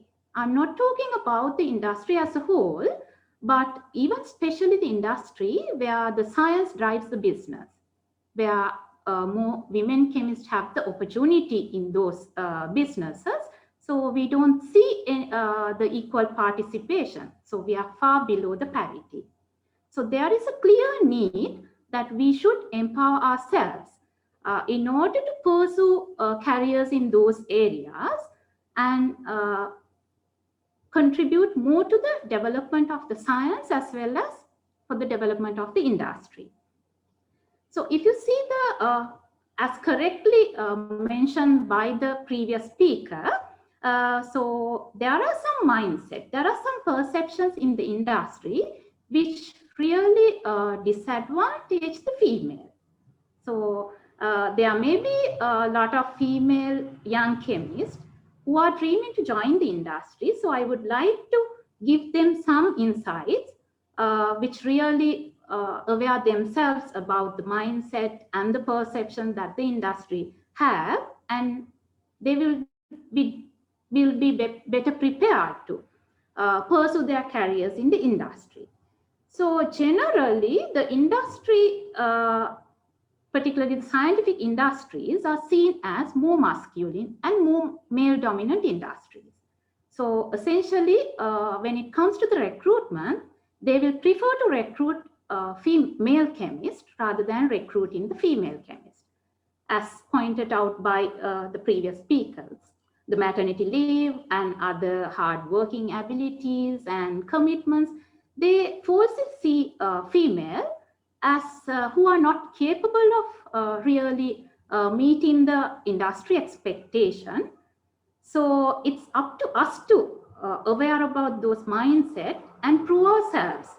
The only thing we can do in order to disprove this perception and belief is only by proving ourselves.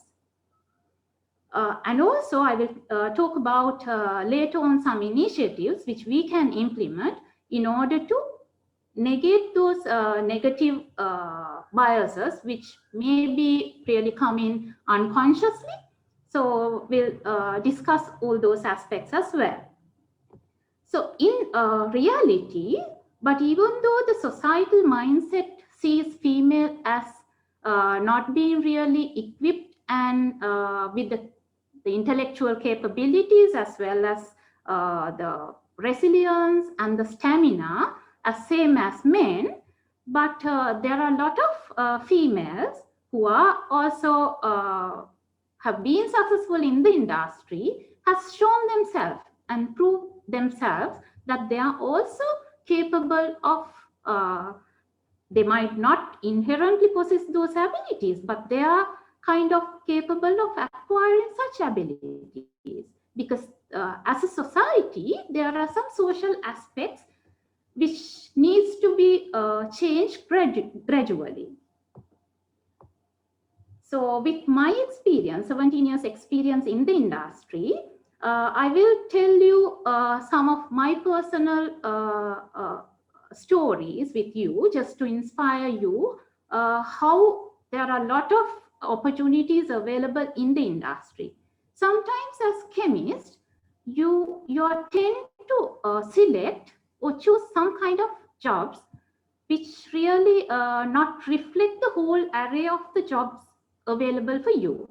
For example, as female chemist, you may prefer to enter into academia or teaching, or maybe certain private, public sector organization, and may reluctant to join the industry. You may see that you are not really fit into the industry.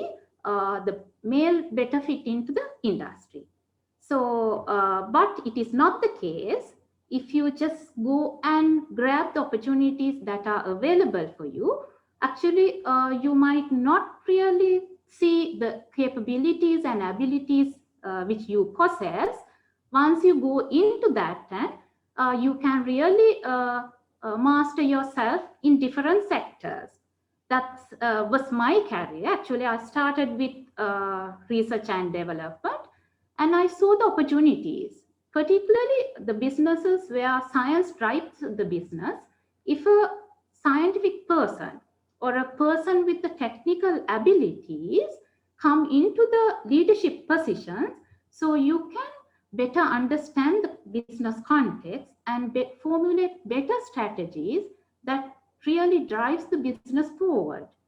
In that scenario, more diversity is better, Therefore, the women participation in decision-making process as well as the policy-making process should be really encouraged.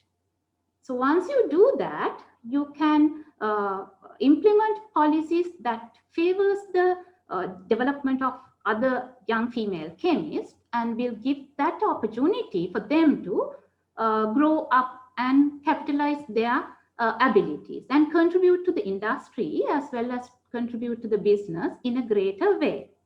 So that's how I developed my interest in the management sector, and I pursued my studies in management. And I would rather be able to contribute more to the business by doing more business strategies and contributing to the high-level decision-making process. The other thing is, as I said earlier, the women representation is confined only to the certain segments, not really represented well in the whole array of business opportunities. Wherever there is a well representation in those sectors, even that sectors, the women participation is limited only to the mid-level and entry-level positions. They are not progressing into the leadership positions. So there is a clear gap in the decision-making tables. So females are not better represented. So we should be conscious about those aspects, and we should really encourage young people and really develop them. Because when it comes to the career development process, the skills and abilities you require to be a leader is somewhat different to the skill set you need to have at the entry level or mid level. So there should be a clear process where how we can acquire such skill set. There should be a process, the career development process. I guess whatever the leadership positions currently in all those institutions should be aware of those things and formulate some kind of development program for the young chemists and develop them into the leadership pipeline positions. In that scenario, implementation of and formulation and implementation of different corporate policies are very important, because industry will see as more masculine and more male dominant one, then there is obviously an unconscious bias when it comes to recruitment. There is an unconscious bias, so you can't avoid that. By having a policy, you can minimize this. For example, many corporates in today, they pledge to become equal opportunity employers, which is a very good practice. So they pledge to become equal employer by giving equal opportunity at the recruitment, maybe at the promotions, at the training and development. So that's a good practice where most of the industries can adapt and implement. So by doing that, we can encourage the entry of female into the industry as well as progression of their career path.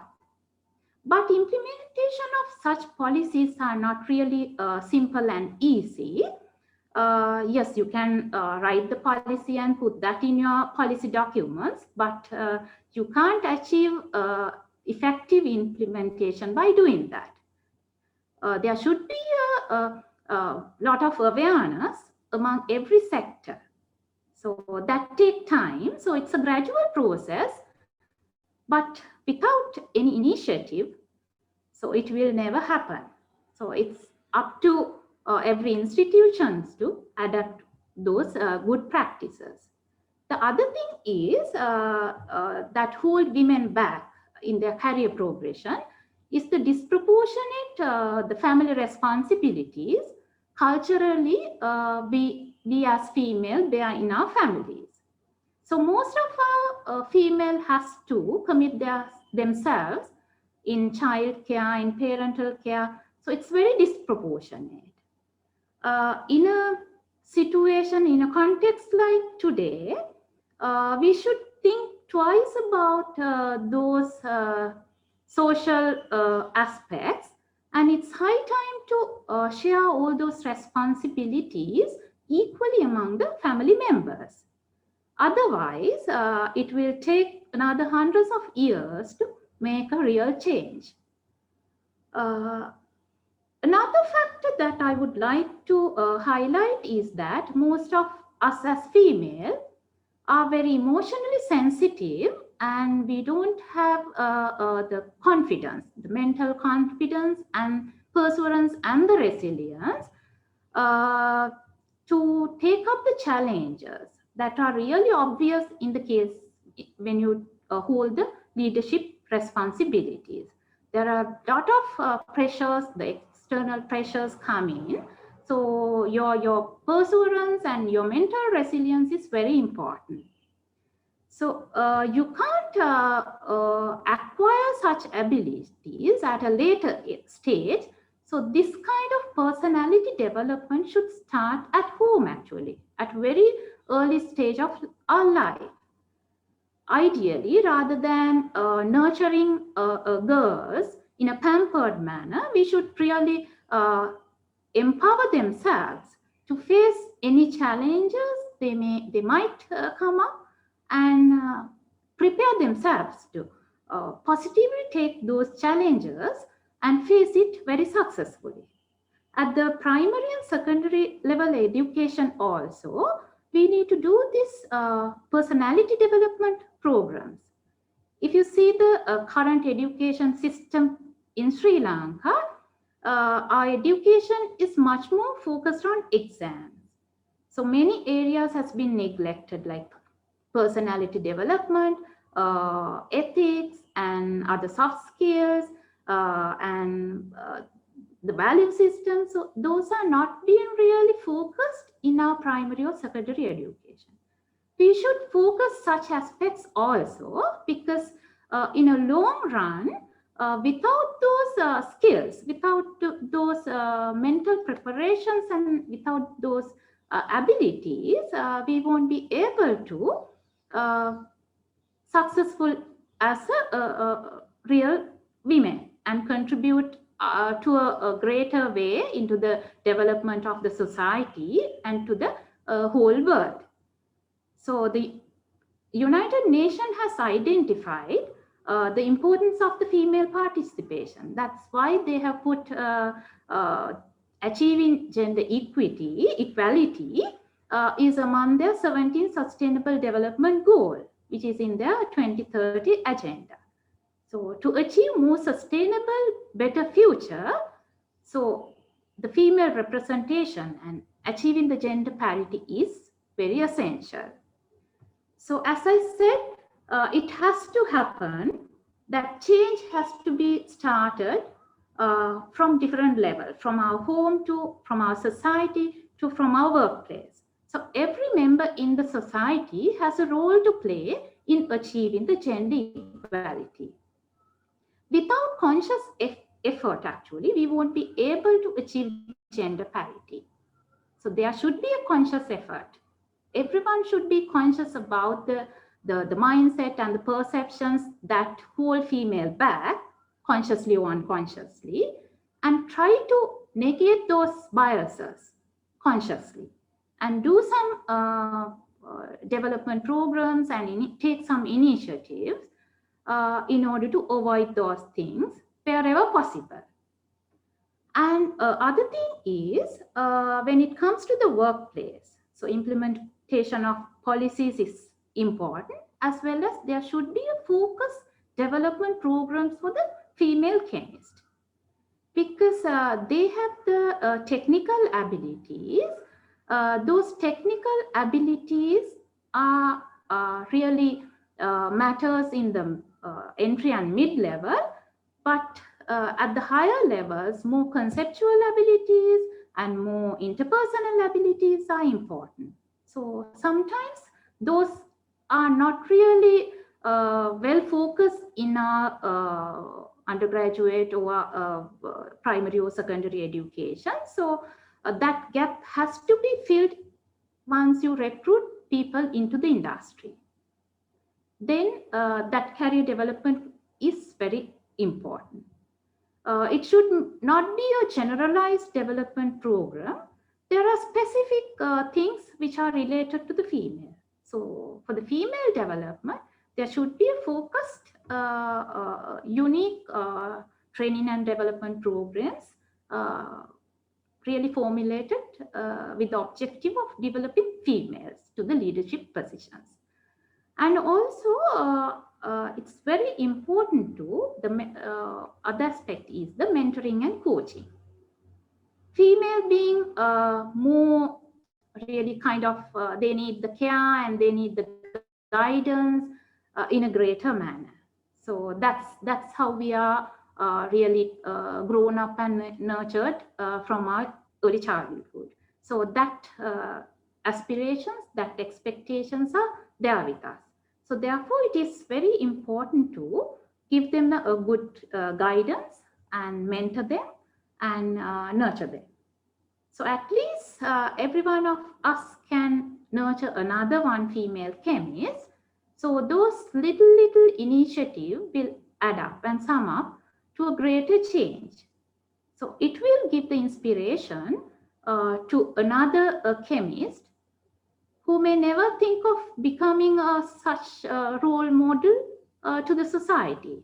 So you can ignite that passion and inspire themselves and identify the hidden talents within them and really grown up to explore their full potential. So in summary, what I see in the perspective of the industry, in summary, what I see as most essential for the current context is one thing, to recruit more female chemists into the industry. Obviously, since the graduate numbers are now, the majority is female, obviously industry has to take female in, but there is a preference from the female side. They have the preference for the selected industries, but it will close some of your opportunities. So it's up to you to select and check all available opportunities and go and grab that opportunities. Then you will be able to enjoy the equal opportunity as well as equal rights and responsibilities within the industry. And also, the other thing is where there is a presence of female chemists, we should develop them to the leadership positions. So that is the career development one. So for that, strategic and operational initiatives needs to be really formulated and implemented.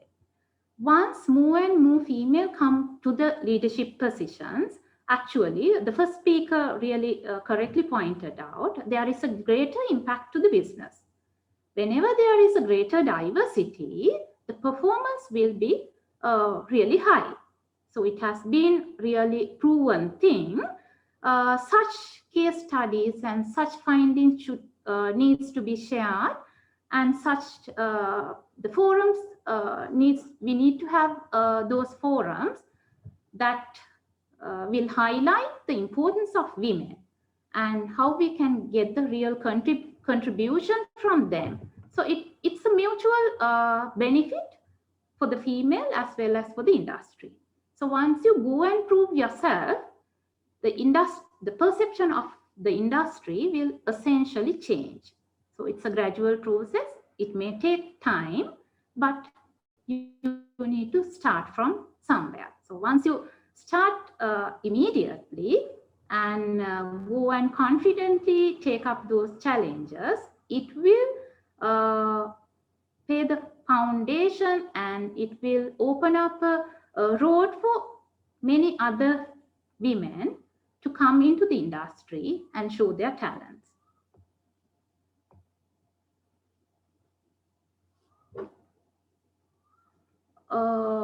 So since time is up, I'll try to shorten my speech and just summarize the points which I wanted to highlight.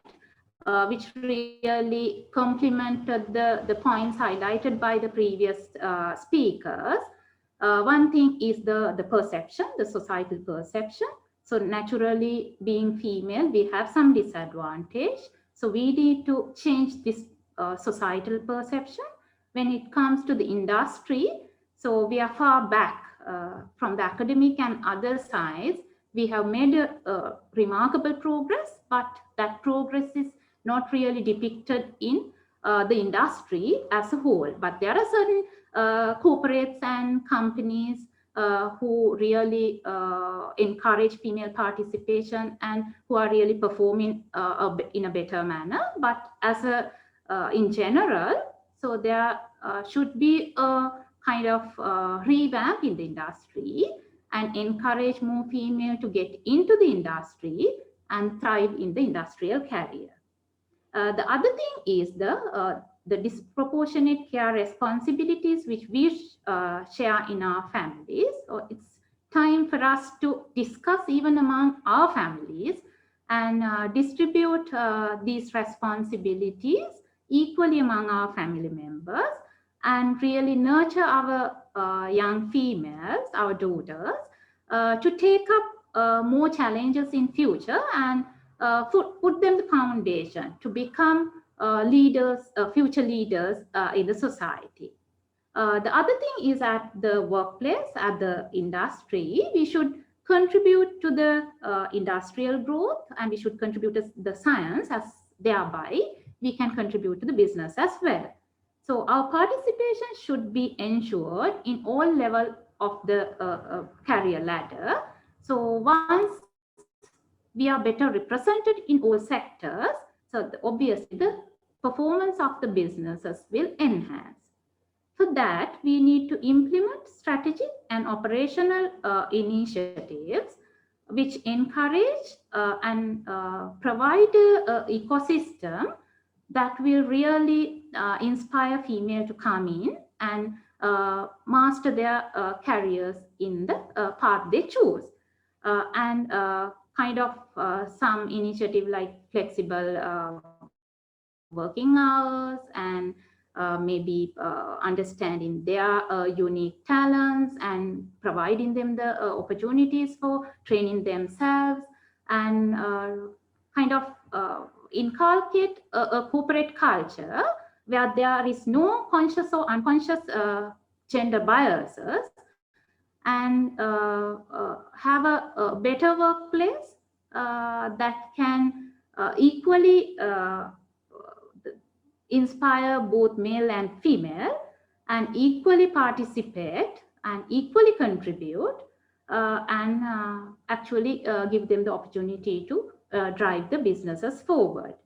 So I hope the young chemists who are in the audience will be better prepared in future to come and take up the challenges in the industry, because industry need more of you. Industry need your capabilities, your talents, and there is a gap that prevails in the current context. So it's up to you to come and be conscious about the mindset and empower yourself to negate those negative perceptions and take up those challenges and prove yourself. I hope as young female chemists, you have the knowledge and skills to do that. And I wish all the very best for all the determinant young chemists in the audience and wish a success. And also I would like to thank the Women Chemists Committee of IChem, especially Dr. Dinusha, for inviting me to join this session. And I was really happy to see familiar faces like Dr. Hiroshika, who is doing really great in US, and very happy to see you. And I wish all the very best for each and every one of you. Thank you.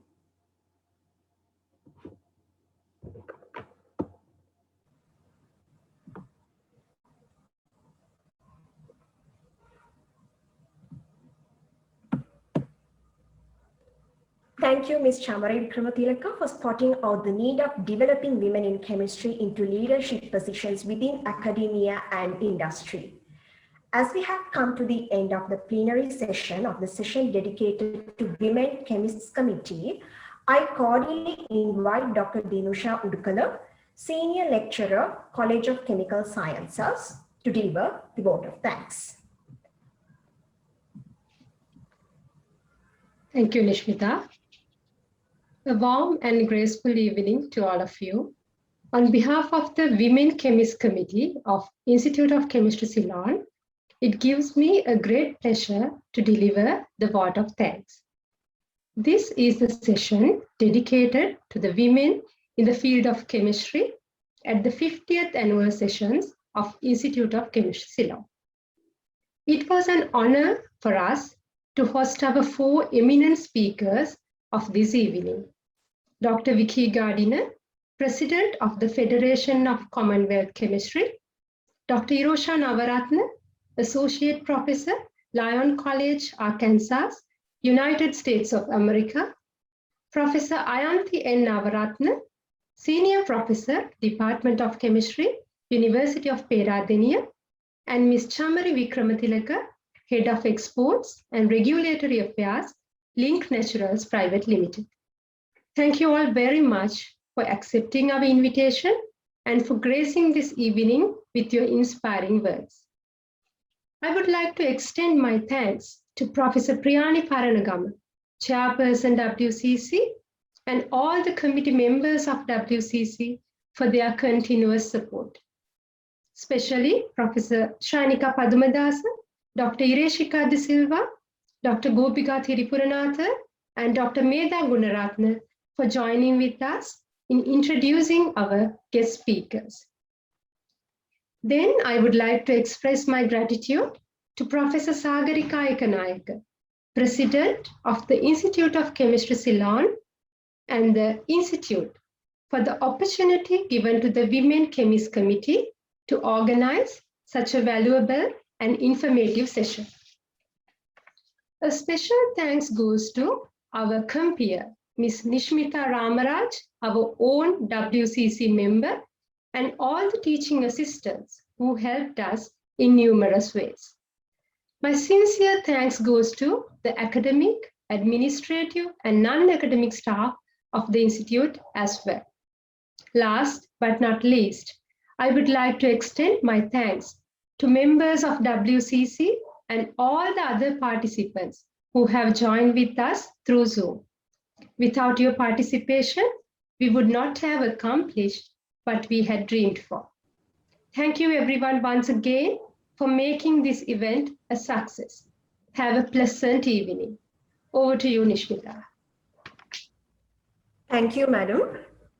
It's time for us to conclude today's plenary session. Once again, I thank all the participants who joined us through Zoom. Stay safe and have a pleasant evening.